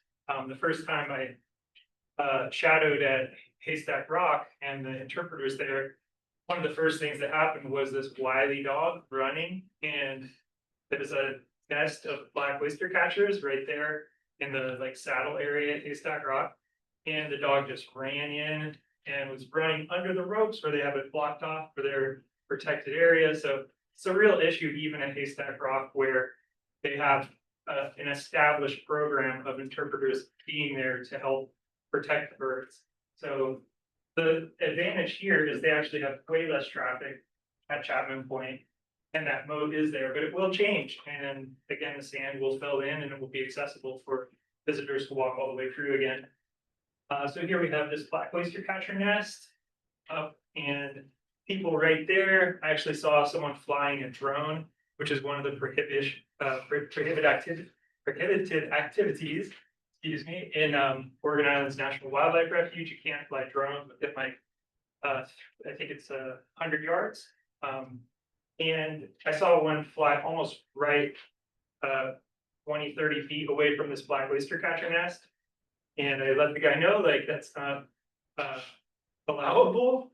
But you get these massive fluxes between a low tide at 3 feet and a low tide at negative 1.6 feet. So sometimes you don't need a person out there really protecting the area, because it's just the conditions of the tide and the sand can keep it protected. And this is the challenge, right, where we need monitoring, we need like continuous sort of updates as to what the sand conditions are like, and when those low tides are going to be low enough, sand is going to be such that there needs to be people, there needs to be at least, you know, some folk out there letting the visitors know, leash your dog. So here I've done a comparison here with the max temperature at Portland International Airport and Astoria Airport. And I found the visitation here, there's the ratio of the max temperature in Portland to the max temperature in Astoria, and the counts of visitors on the y-axis. So the visitors were, it was this pretty strong relationship there, over a 72% explained variability there. And that shows, like, as it gets hotter, the difference in temperature is a pretty good predictor of how many visitors that you're going to have coming out to the coast from Portland area. I found about 40% of the people coming out were from within about 80 miles, and another, it's like 50% were within 100 miles. And right around 2/3, like 2 out of 3 people were from within 200 miles. So we're getting a lot of local people coming just for the day or for the weekend.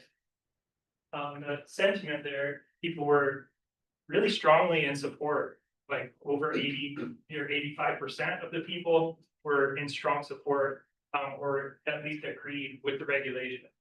So we have support. If a lot of people don't even know this is a marine garden, and I had, I think it was over 2/3 of the people were unsure about the designations that were at that site. So a lot of people don't know, and we need to bridge that information gap with things like OCOIN and reaching out in school for people. So I did comparisons of the Chapman Point and Haystack Rock visitors. While we were there, I was going out on shifts counting, and Haystack Rock was doing counts that they normally do as well. So I was able to compare side by side on an hourly rate of visitors. I also compared things like dogs who were off leash in the area, or people climbing and trampling on the vegetation, or on shellfish. And the other regulations in marine gardens, you can't harvest any shellfish. You also can't like collect any plants or any aquatic vegetation. So those are all protected. And I found these pretty strong relationships as well here. The type of count that they were doing was like a snapshot count, where they would look at the number of visitors present every hour and give an overall, like, that's the divided by the number of hours you're out there, that's the average per hour, which I found to be at Chapman Point not a really good indicator of how many people were actually moving through. And I found it to be important that the new people moving into the site who maybe haven't interacted with an interpreter, I had maybe 1 out of 6 people who responded that they had they put another source of information, like that I provided some sources, and then I said, if you have others that you want to specify, just specify whatever source. And 1 out of 6 people who specified another source had said that it was something with Haystack Rock awareness program, or some form of that they noted they had learned at Haystack Rock about the designations and about the ecosystems. So it's important, I think, to bridge that, and to also get a really good estimate and get like consistent estimates between these sites of how many people are actually showing up. So I did a network graph of the sources that people had, and we found the family and friends. Usually people are just getting information from like their community and not really seeking it out from other places, but a lot of people do get like visitor center info when they're on vacation, they go check things out. And yeah, the strength of the connections, like the width of them represents co-occurrences. So people they tend to find out from these sources that are, when there's a wider width, that means those co-occur more frequently. And this is the websites that people were looking at. So I thought it was important to try to find out where people's information is coming from and how we can intercede before they even get to the site and start climbing in bird habitat. Good idea. Get to them before they get there, if we can. And the other sources here, this is where Haystack Rock and HRAP were coming up all over the place. So we know that interpreter program is effective. We know they're stopping people from doing activities that are harmful. And we have designations at Chapman Point. I found statistical significance in age groups for who knows what designations are there. And then as well as statistical significant age groups for whether they're aware of the regulations that are there. And typically the folks in the 55 to 74 were our high scorers. They knew what was up. So we need to transfer that knowledge to younger generations. Some of the recommendations I have, like big picture, are use computer vision, get some cameras set up that can monitor, use automated counting with easy libraries in Python. You can almost plug and play these days. So you can have a like time lapse series and do a regular count of how many people are present every minute through computer vision program. not super hard to set up.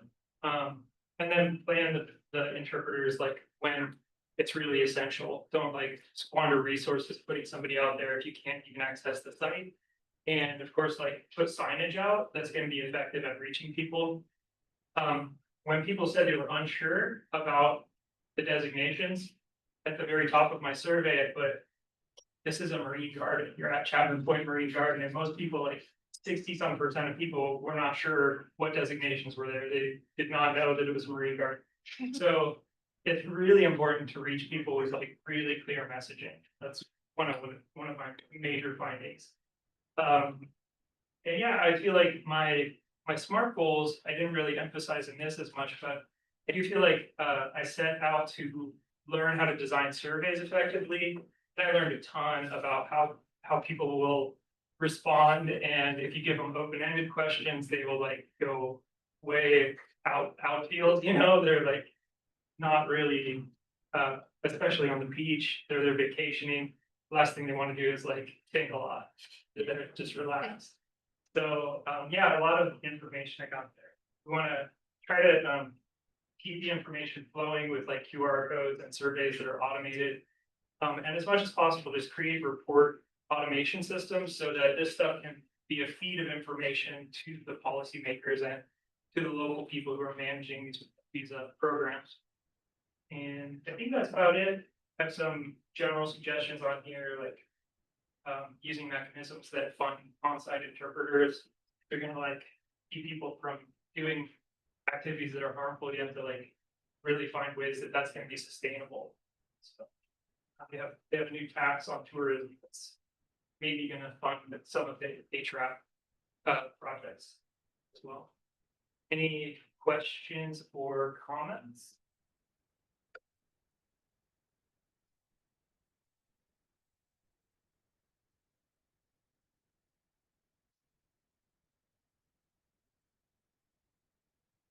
Sorry.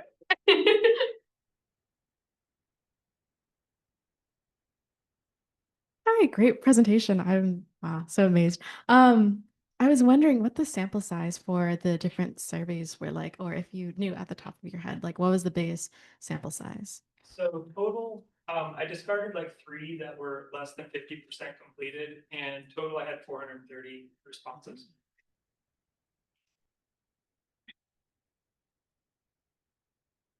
Other questions for Jonathan? Yes. Right. The first, yeah, go ahead. So you don't have to long as much. I guess I'm really curious to see and hear more about like your next steps, both with your mentor organization and then maybe outside of it, or like, you know, based on this project, would you like to continue with your mentor? And Yeah. like, is there a certain capacity you're currently looking into? I am going to continue with HRAP as a lead interpreter in their program, so that's starting on Monday next week.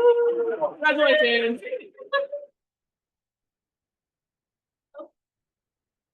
Yeah, mine's really simple. I was just wondering kind of how your workload was divided between when you were actually out, like in the field, kind of getting to talk to people in person versus the time you were doing these statistical analyses. Yeah, I spent 28 shifts, ranging between like 4 to 7 hours on the beach. And then I spent some time at the HRAP office, and I spent a good bit of time, and I'm still in the process of like writing a report, which is, it's the wily beast. Like it goes for this thing, you know, good data collection management practices from the start can really make that better. I learned the hard way to like not give people open-ended options, like how many times have you visited the site? Many. That doesn't tell me anything. Like, so many, it's not, I need numbers, you know? So yeah, those kind of practices help. Also, your dog's very cute. There is. Be available outside for pets later.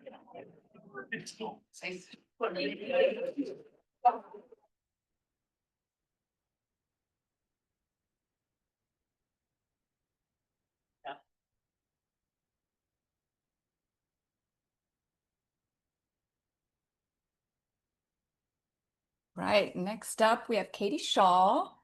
He's been working with the Mid-Coast Watershed Council. You can put that on. Oh, wow. Oh, thank you. Katie's based here in Newport. Okay. Listen here. All right. Hi, my name's Katie, and I'm from Western Washington. I go to school there. But this summer I was interning with Mid-Coast Watersheds Council here in Newport, and I was doing beaver surveys on the Central Oregon coast. And so just to do a quick introduction to the Mid-Coast Watersheds Council, they're a local nonprofit that focuses on bettering stream and watershed health along the central coast of Oregon. In particular, they do a lot of fisheries and beaver-based restoration, and this helps improve things like water quality, salmon populations, and other ecological functions that really mutually benefit us and nature. They collaborate with a lot of landowners, agencies, organizations, and community members. And they also implement conservation projects using external funding. I consider this to be a really important note, just considering a lot of funding right now is up in the air. And so it's really important to see that councils like this really rely on that for projects. On this diagram on the right, you'll see all of the basins that we work out of at Mid-Coast. That includes the Alsea, Yahats, Yaquina, Siletz, and Salmon basins, as well as some North, Central, and South Ocean tributaries. And a little background on what a watershed is before we get into it. It's just the section of land in which rain and snow melt drains into a common outlet. So this can be things like river, lakes, or oceans. And Mid-Coast, as I said, covers a lot of area, about 1,450 square miles along the coast. So for this summer, I was working with another intern named Natalie Crumple, who goes to OSU, and we are surveying streams throughout the Oregon coast to look for beaver resource and activities. And basically, in order to implement beaver-based restoration, we have to know a lot more about where beaver are occurring and where beaver damming can persist. And to find these areas, we're using a tool called BRAT, or the Beaver Restoration Assessment Tool. It's a spatial model that was developed by Utah State University that estimates beaver dam capacity and persistence on the landscape. It uses inputs like hydrology, vegetation, topography, things of that nature. If we can calibrate this tool to be better for the coast, it will help increase the accuracy of predictions and be more useful for restoration along coastal environments. This picture, you can just see us surveying a site and climbing through some trees in a stream. Okay, so more on surveys. Each survey was a site that was generated by the BRAT model to have beaver dams or beaver presence. And so our surveys were in some random sites selected just so we could see if really beaver were in those areas. Each survey was 300 meters along the stream, and we would look for things like dams, dens or lodges, harvest, feeding benches, food caches, scent mounds, other signs of historical activity. And then we'd also note things like vegetation and flow conditions in the area. So things like the width of the channel or how fast water is flowing. If anyone's interested, I do have a beaver chew that I can pass around. It has some common characteristics. Usually you'll see that the beaver chews at a 45-degree angle along the ends, and you can see the little teeth marks. So can pass that around. This picture up here is us standing in front of a bink den. It's where beaver live, and it's a lot more common on the coast as opposed to lodges, which here is a lodge we also found. Right here is a beaver dam. So this is a structure that will help retain water and serve a lot of ecological functions we're talking about when it comes to restoration. Up here, some more beaver chews on some trees. And then here's some little cute paw prints. All right, so more in my specific role with Mid-Coast. The first thing I did was create a coastal vegetation field guide. And so a lot of times the vegetation we encounter here on the coast is different from the Intermountain West, which is what the Beaver Restoration Assessment Tool was originally modeled for. And so which I can also pass around, I have a copy. This guide basically just has plant species identification, and it classifies each plant you might encounter as beaver preference. And so this can be used for future surveyors along the coast. I know it's already becoming a useful internal resource we're using for surveys, just so that we can accurately record what kind of vegetation we're finding and how that pertains to beaver presence. Another thing I did was a NetMaps model summary in comparison with the BRAT model. NetMaps is just another model that we use to predict beaver presence along the landscape, and comparing it to BRAT is just a helpful tool for other surveyors to know what is kind of predicting where they're surveying, just knowing more about the kind of inputs and outputs you're looking for. I also mapped some survey results. So on the left here, you can see a map I made that indicates where all of our completed sites were from this summer, as well as all the different watershed basins we're working out of. The middle picture is just another picture of field work, and then my field guide on the right. Other things I did this summer was help with the July newsletter for Mid-Coast Watersheds Council, which is basically just sent out on a listserv to all people who want to know what Mid-Coast is up to. And I also created a social media post introducing the interns, so me and Natalie. And then to get more specific with my role at Mid-Coast, I was focusing a lot more on some preliminary results regarding vegetation we found in surveys. So you can see on the map on the left, I was mapping approximate coverage of preferred vegetation for beaver habitat in the sites we did go to. And you can see there's a lot of red, so a lot of low coverage of preferred species of vegetation. And this is important going forward with that model calibration to note that it is over predicting a lot of the vegetation and beaver presence that we're actually finding. And then on the right are just some more graphics of beaver activity related to approximate coverage of preferred vegetation and just abundance of different vegetation types. So to get into some accomplishments of this summer, the other intern and I were able to complete 36 BRAT surveys. I created a lot of featured beaver-based restoration materials, so that's things like the vegetation guide and the model summaries. We also had a couple days where we hung out with some Yacona High School interns and we educated them about the BRAT model and actually worked through a survey with them to hopefully help them do future surveys and just be more aware of the beaver-based restoration going on in the area. And then yesterday I was able to participate in the Hatfield Poster Symposium, which was really cool. I got to talk about my vegetation results and talk about beaver. All right, and then I wanted to add a hiccup slide because I think a lot of times field work is very glamorous. You see a lot of really pretty pictures. So first on the left, the first field day I went out, I had the worst allergic reaction of my life. There's a lot of flowering reed canary grass in some of our more estuarine sites. Figured out that I'm very allergic to that. And so I was masked up for that. And then I had to take a half day off afterwards. You can also see land access was a big hiccup in our field work. We ran into a lot of private land and gates that we weren't allowed to be on. We also, you can see here, is a little pasture. We had to contact a private landowner for access in order to get to one of our stream sites, and that required that we hop an electric fence and walk through a pasture with cows to get there. And then we also saw a lot of terrain variability. And so up here, this was not uncommon for us to go down really steep cliff sides. I think the biggest one that we actually calculated was traveling 100 feet up 100 feet. And so you can imagine we're on all fours grasping on ferns and trying to get up. And there's just another picture of me trying to climb up. That was I think my second day of fieldwork. So jumped into it quick. All right, and what's next? So first, what's next for Mid-Coast Watersheds Council? They will be starting to train a lot of community science volunteers, and that's to finish more surveys to get more data to calibrate that model, as well as finishing up the locations that we had that were originally predicted by the model. They're also going to be doing lots of grant applications for future restoration work and just focusing on broader salmon and beaver-based habitat restoration projects. And for me, I will be graduating from Western Washington University in the fall.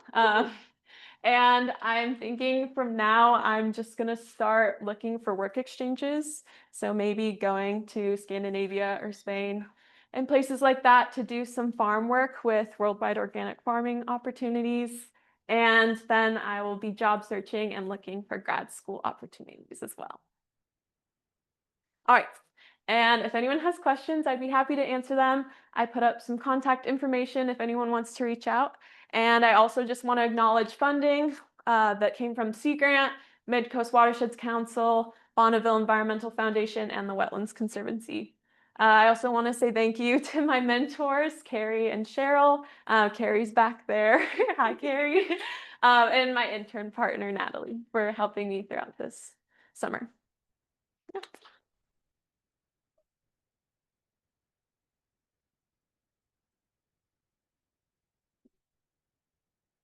For Katie, I'm looking at the front row and then scanning down.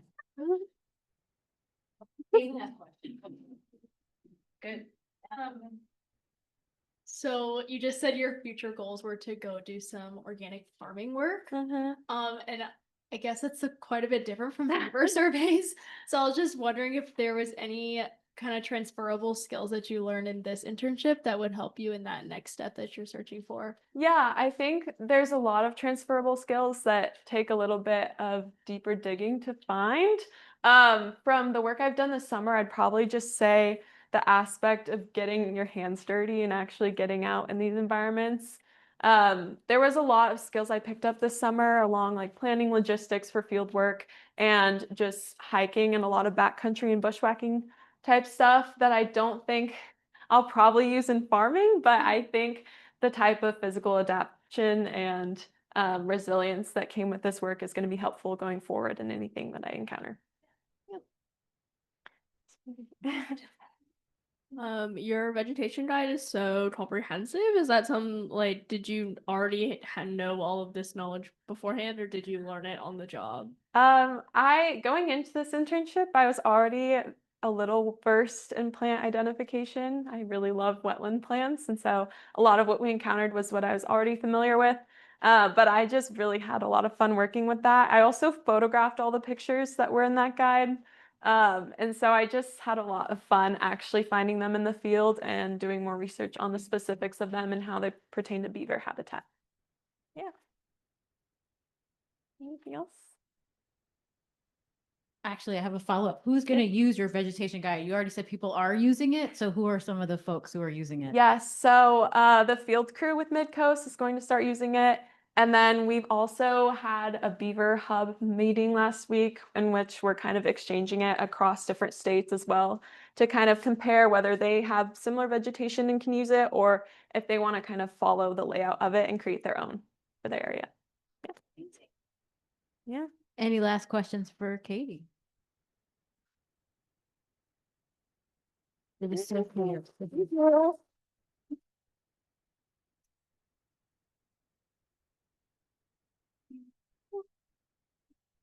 So I've done some brat surveys and they're really hard. And I'm not too proud to admit that Katie invited me out for one and I said, oh, it's okay, Katie. I've done them. Don't worry about it.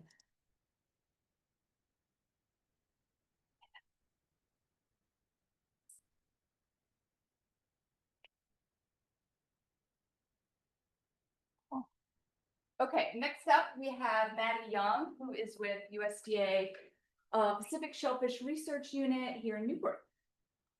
All right. Hi, everyone. I'm Maddie. As Blaine said, I spent this summer with the USDA's Pacific Shellfish Research Unit here at Hatfield under the mentorship of Neil Thompson, who's here today. Thank you, Neil. And my project for this summer was developing a protocol for the non-lethal DNA sampling of broodstock Pacific oysters. So the PSRU is a part of the USDA's Agricultural Research Unit with the mission to improve stocks and enhance production of shellfish along the west coast of the US. So they operate out of here at Hatfield with many different research focuses and researchers. But the team that I was with this summer was the Pacific Oyster Genomic Selection Project, or the POGS team, which is focused on breeding Pacific oysters to be resistant to Ostriid herpes virus 1, which is a virus that's been causing mass mortalities in oysters along the West Coast. So that's something that shellfish growers here are really focused on trying to get stocks that are resistant to that. The POGS team is doing this through genomic selection, which is a breeding technique that is slightly different from the traditional methods that's more focused on ancestral information and phenotypic traits. Genomic selection is instead using genetic information at specific markers related to the traits, in this case, the Ostriid herpes virus resistance. So you need to know an individual's genotype at those specific genetic markers to be able to implement this type of selection. So throughout my time with PSRU, I worked on a lot of different projects. I spent a lot of time assisting with basic maintenance and operational stuff for raising our oysters, as some of you will see later when we go on a little tour. The POGS team operates both hatchery and nursery systems for raising larval and juvenile oysters, as well as a broodstock repository where we keep the adult oysters. I also got to assist with a spawn, which was really awesome, getting to watch the whole process from mixing gametes together to then settling juveniles later on. I spent a while collecting data for other researchers' experiments, constructing materials for raising oysters, like those cages up there. And I even got to meet with a local oyster farm that is partners with POGS. So that was a really awesome opportunity to see a different side of oyster raising. But most of my time this summer was spent on my project. So as I mentioned before, for using genomic selection for breeding in oysters, you need to be able to genotype your adult oysters so that you can decide who you're going to breed with who. This is a little tricky with oysters because they're not the easiest to DNA sample. They have hard shells that are not open. So traditionally, to get a DNA sample, you would just shuck the oyster and access the tissue that way. But that's not an option with broodstock because we need them alive to breed them. So my project was evaluating the effect of 3 different non-lethal types of DNA sampling on oyster survival. So up here, you can see my 3 different methods. We had an endocervical or brush swab, which is the swab you'll see at the top there, as well as a dental swab, which is the pink one. And as you can see, there's a pretty big size difference between those two. And then we also looked at the traditional non-lethal method of mantle clipping, which I'll explain a little later. So to start with, I had 400 adult Pacific oysters that were raised here at Hatfield. And I had to go through and tag all of those. So basically we have little plastic shellfish tags that just get super glued right onto the oyster shells. You do 2 tags per oyster, one on the top and bottom shells. And then once everybody's tagged, you can go ahead and anesthetize them, which oysters are actually pretty similar to humans and that they relax in Epsom salt. So you just put them in a nice cozy little bath with 8% Epsom salt and soak them for 24 hours and the muscles will relax and you can see that the shells will kind of start to gape open. In that picture you can see some of them have like a little opening and that's what we need for sampling. So for my sampling setup, I split my 400 oysters into 4 groups for each treatment, with each group having 2 replicates. So there were 2 groups of 50 oysters for each of these groups. We had one group that was our control that received no sampling, but did go through the tagging and relaxation process. We had a mantle clip group, and up there you can see how we do it. You just stick tweezers into the oyster, grab hold of the mantle tissue, and clip off a small piece. As you can see, that's a little more invasive. You're fully cutting off a piece of the animal. as opposed to our 2 swab methods where you just stick the swab into the oyster, rotate it a few times against the adductor muscle and mantle tissue to get your sample. After that, all of those methods are just preserved in ethanol until we're ready for extraction. So after sampling, we deployed them to our subtidal broodstock repository, which is just a raft out in Yaquina Bay where we can hang oyster cages, as you'll see in that first picture. So we had 2 cage stacks, which are pictured here we separated our cage stacks by replicate number. So like cage 1 would have had individuals from every single treatment, but replicate 1 of every treatment. And then cage 2 had every treatment, but replicate 2 of every treatment. And then we left them out there for 1 month. And after a month, we pulled them all and went through to count any mortalities and lost tags for all of our oysters. And then once we had mortality data, I went through and collected the lethal method or adductor samples from our dental and brush treatment so that we could compare the accuracy of the genotypes that we get between the lethal and non-lethal methods. And then once we have all of our samples, I extracted DNA and prepared all of our samples for sequencing. So how did it work? Our tag retention worked super well, which was great. We only lost 4 tags out of 800. So that gave us some pretty good confidence in our methods. However, they were only deployed out there for 1 month, which is slightly shorter than you would typically see for this type of breeding setup.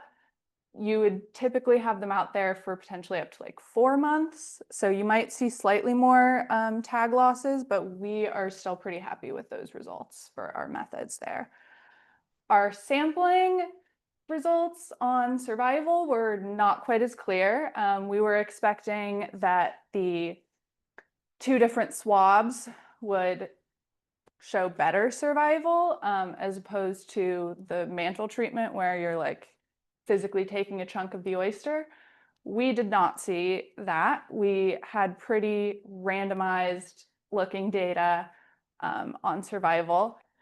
So we found no significant impact of sampling method, but we did see that survival actually varied more based off of cage stacks. So as you can see in that picture there, our cage stacks were right next to each other, literally maybe a foot away from each other. So we don't believe that this was actually about cage stack because the environmental variables were almost identical.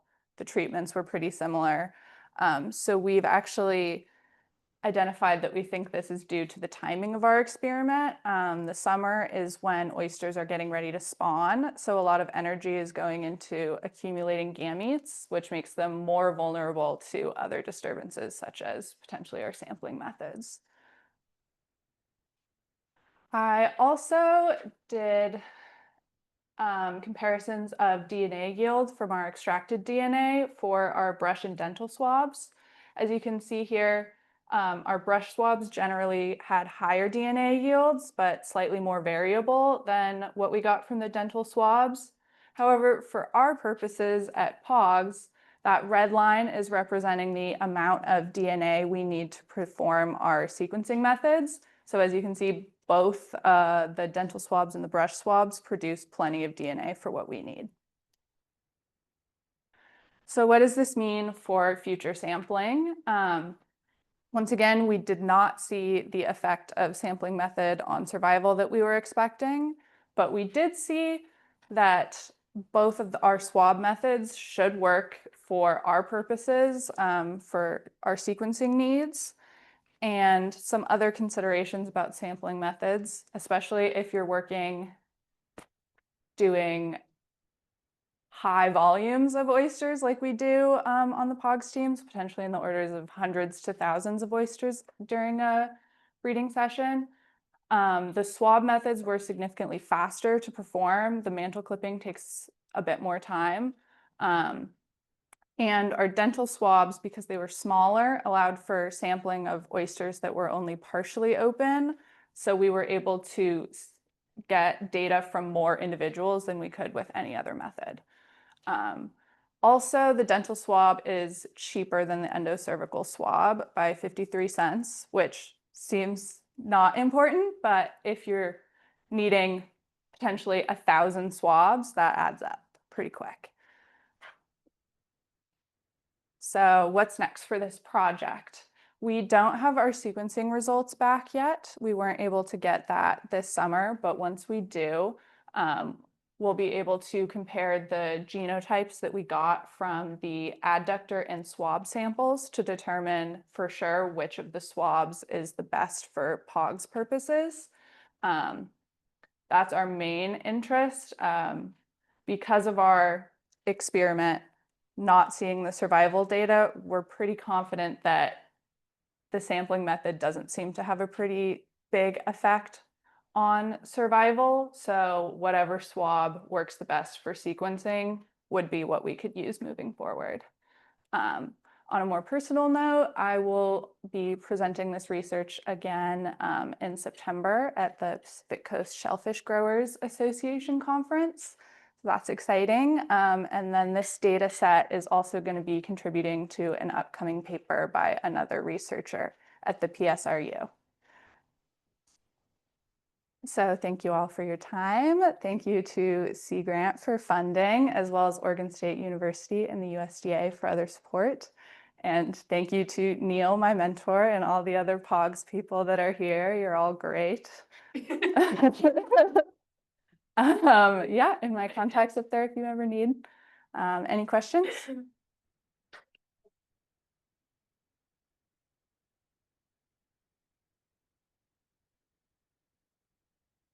Questions for Maddie? Kate, yeah, I know Kate got a question. Yeah, there we go. Oh, somebody in the back. Yeah. Oh, okay, great.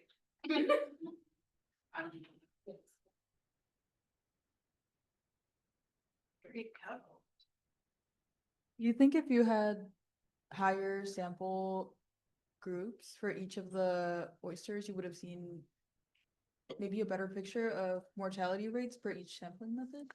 Potentially. It definitely would have been helpful to have more replicates per treatment. We were kind of limited in the time frame of only having this summer. It takes a very long time to do anything to 400 oysters. So increasing that sample size would have been tricky, but that definitely probably would have given us a better picture if the one group where we had lower survival across all treatments, if that was just a fluke or if there was something else going on there for sure.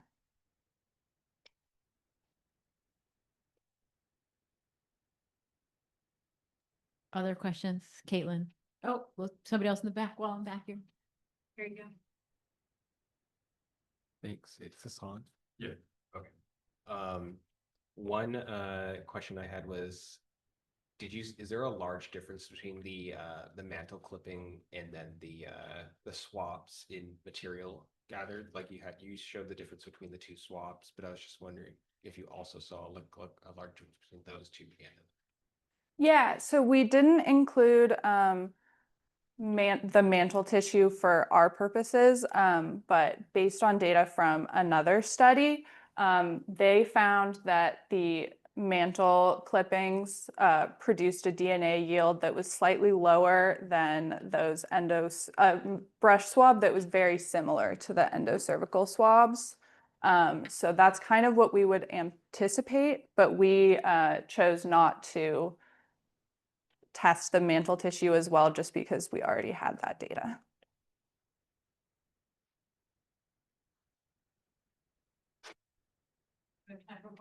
Sure, one more. Caitlin, do you want to ask the question? I was just wondering if you were the one that came up with all of the methods and how you were going to just go about the timeline of this, or if that was kind of predetermined before the internship, and if it was you or whoever it was, what the process of that looked like. That was mostly determined before I got here. I got to make some decisions on small scale of like how I wanted to do things or my day-to-day figuring out the schedule of when that was all going to happen. But for the most part, the folks at POGS were helping me a ton with figuring out how to do all this. I spent a lot of time shadowing people to see how the different techniques for everything from like tagging to relaxing the oysters to extracting the DNA. I had a lot of help there with figuring those out. Yeah.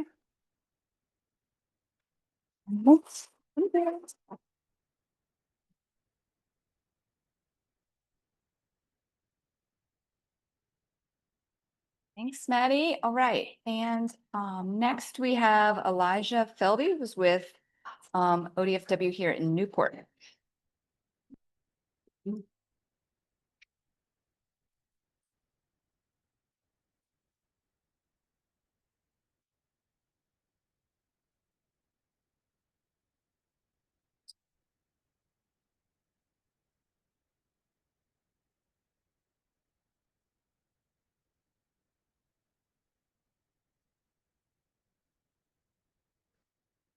Cool. So, hello, my name's Elijah Feldy, and I was with the Oregon Department of Fish and Wildlife for my internship, specifically with the Shellfish and Estuarine Assessment of Coastal Oregon, otherwise known as SEAKR. And today I'll be talking about understanding bay clam populations and habitat associations along the Oregon coast. So SEAKR's main goal is to provide the best available data to manage shellfish and estuarine resources. They do this through looking at clam populations and performing habitat surveys through stock assessments and habitat mapping, tracking changes in all the major estuaries or along the Oregon coast with a main focus on Tillamook, Yaquina, Netarts, and Coos Bay, which occurs every 10 years, and then tracking changes over time to the different shellfish and habitat resources. They also inform the public through public outreach events and the creation of education materials like the brochures I show here, and they inform management decisions with the data that is collected. So the focus of SEAKR is bay clam species, in particular these 7 species, and the key ones to look at here are the cockle, butter, and gaper clams because those are a main focus and those are species that I will talk about a little bit later. So this summer we were in Yaquina Bay, thankfully for me that I didn't have to go to another bay and stay in a hotel all week, but we focused on the 5 smaller flats this summer. So those being Bridge Flat, Breakwater North, Breakwater South, Pump House Flat, which is right over here, and then Raccoon Flat, which is further up the estuary. And to look at the habitat data at these locations, we use the rapid assessment method, which is referred to as RAM. With RAM, there's 2 main site types. You look at grid sites, which are the blue squares on the map here of the tide flat. And at those sites, you just collect habitat survey data primarily, so it's a lot quicker, and you just input that data into the iPad for things such as the temperature, the composition of the habitat, and things like that. Whereas the random sites, which are the purple squares on the map, we collect some more detailed data and we collect samples. So we collect samples of the sediment as well as any eelgrass that is present. And then we stake each site, which means we put a physical stake at the site that's connected to a buoy so we can find it later when we look at clam populations. So this is the detailed assessment method, or DAM. And the main way that we did DAM was through Megacore. This is the process of going out on the boat into the tide flat when the tide is higher. And there's a motor that is attached to the Venturi head for the Venturi suction pump that is also connected to a hose. And when you put that underwater, it will suck up everything. So we go to that same meter squared area that we conducted RAM, and we dredge 30 centimeters deep at the site to collect all shellfish that are present. At sites where this isn't really a possibility, we also perform digs during a low tide. However, that's infrequent because it's much faster to dredge the site. So once we collect these samples, we then take them to the lab, where the first step is sorting. We sort each sample based on the site it was collected at, as well as its species identification. We then measure every single sample collected. So for clams, that's a width and a length measurement. And for shrimp and crabs, that's a carapace measurement. And then everything gets quantified and everything gets weighed. And finally, all of that data goes into our database for future analysis and also informing future regulations. So those were my main day-to-day field duties. I also had the opportunity to attend a public outreach event, which was the Netarts Bay Clamming Clinic. This was hosted by the Oregon Department of Fish and Wildlife, which was represented by myself and my mentor, Tony, as well as the Friends of Netarts Bay Webs group, which is a local nonprofit in Netarts. And we discussed shellfish biology, resource availability, and general stewardship when clamming to members of the public who showed up. And then we gave everyone shovels and bags and kind of showed them how to collect clams, where to collect clams, and made sure that everyone was happy with their catch. So outside of the field, I had the opportunity to work on a personal project, and I chose to do a spatial data analysis project. Unfortunately, we are on the first of 2 years in Yaquina Bay, so that data set's not complete. However, the previous 3 years, so 2022 to 2024, Seeker was working in Tillamook Bay. So I decided to take a look at that data, specifically breaking it into the intertidal and subtidal regions. And I asked the research question, how do different habitat variables impact the population density and spatial distribution of each of the commercially viable bay clam species within Tillamook Bay? So to answer this, I had to make a habitat association model for each species at both the intertidal and the subtidal sampling sites to look at how those relationships occur. And I chose to do so in ArcGIS Pro using a generalized linear regression model. So what is a regression? Regression is basically a statistical method to use past data to explain and explore relationships between dependent variables and independent variables. A generalized linear regression model is just a regression that is more flexible, so it doesn't need specifically linear data, but can instead look at skewed data or data that's not normally distributed. And so my dependent variable in this analysis was clam density, in particular the density for each individual species. And my independent variables were each habitat variable that we had measured. And so I chose to use a Poisson model. I chose this because, as I said, I'm looking at clam density, so I need a model that works well with count data, which is kind of what Poisson is designed for. It also works very well with the skew of the data, where the higher quantity of sites with a low density are the most frequent, and the sites with a high density are the least frequent. The reason that this model works so well is because in a regression, and this is a very basic demonstration of it, but in a regression, there's a link function that essentially shows what the predicted value is for your response variable given the inputs of the predictor variables. And so this, as you can see, this equation is logarithmic, which means it will not be negative. So it works very well for that density data or that point count data. And so these were the variables that I found through running these models to be the most important, given the variables that I had to look at that had been measured. So they are eelgrass cover, algae cover, gravel cover, and cobble cover, with gravel being small substrate and cobble being large rocky substrate. And then total volatile solid content, which is just organic matter in the sediment, sand content in the sediment, and then tidal elevation and the distance from the mouth of the estuary. So in the intertidal zone, these are kind of the associations that I found after running these regression analyses. I will point out that there are only 4 clam species here, and that's because not every single site has either enough clams of each species to create a model, or the results are not statistically significant. But if we look at a few of these, you can see that for gaper clams, there's a positive association with eelgrass and algae cover, whereas with cockle clams, there's a positive association with gravel cover, but a negative association with sand content, cobble cover, and distance from the mouth.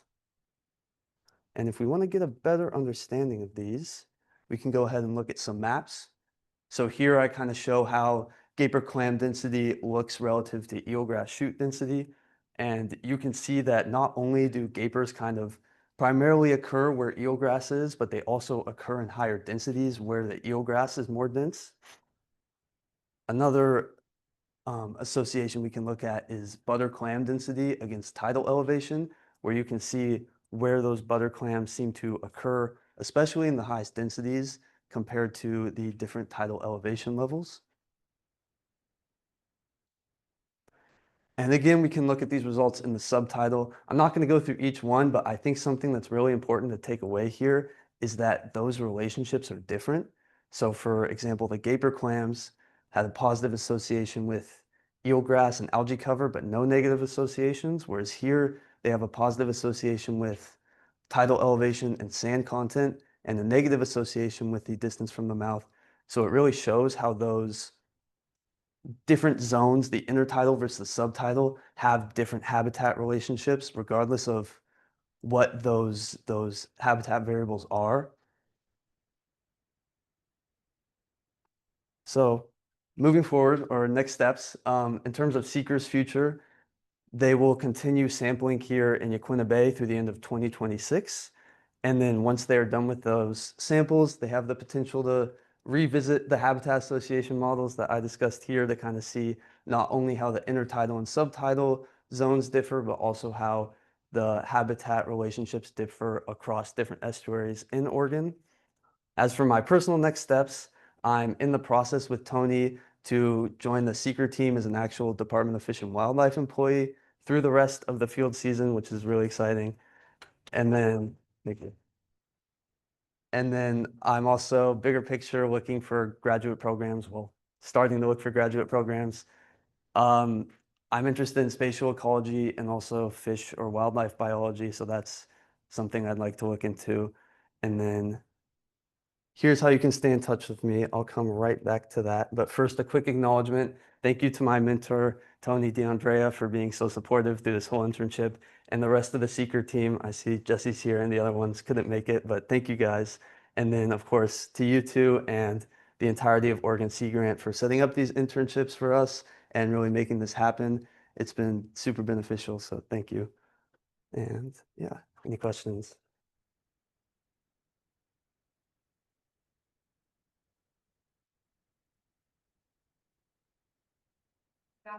Any questions online or?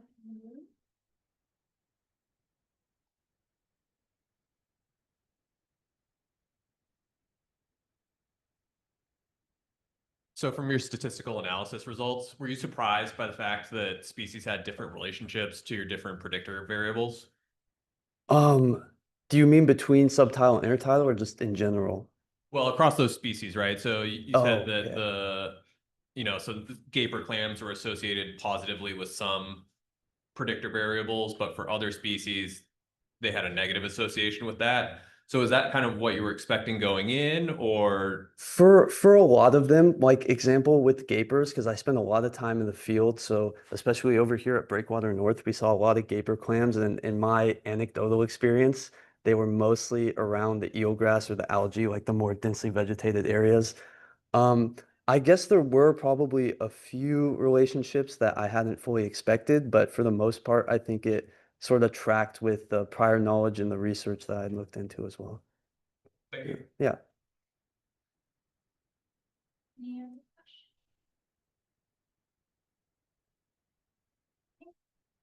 I just want to take out that. Oh. Okay, yeah. I think that's really cool that you decided to do a personal research project.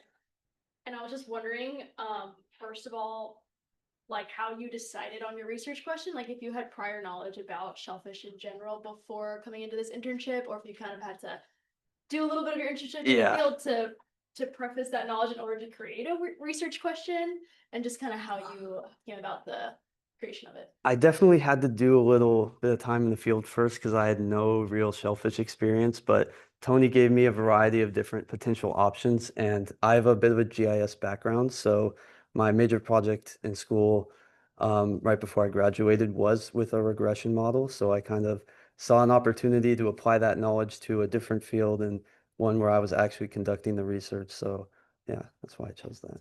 Yeah. Yeah. Thanks.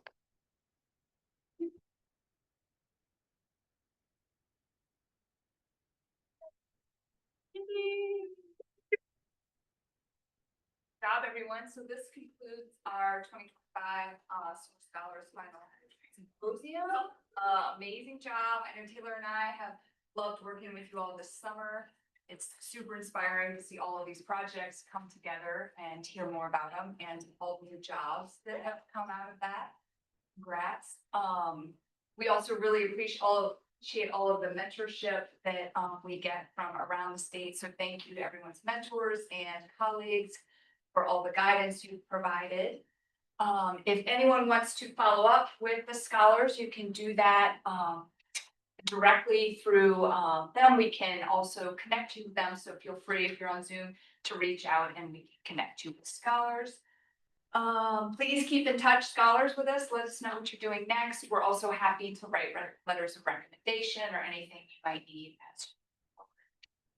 And so it looks like lunch is almost ready. So mentors and scholars, we'd love to have you stick around, eat lunch, and set the tables up however we want. Any questions, comments? And thank you, everyone. Thank you.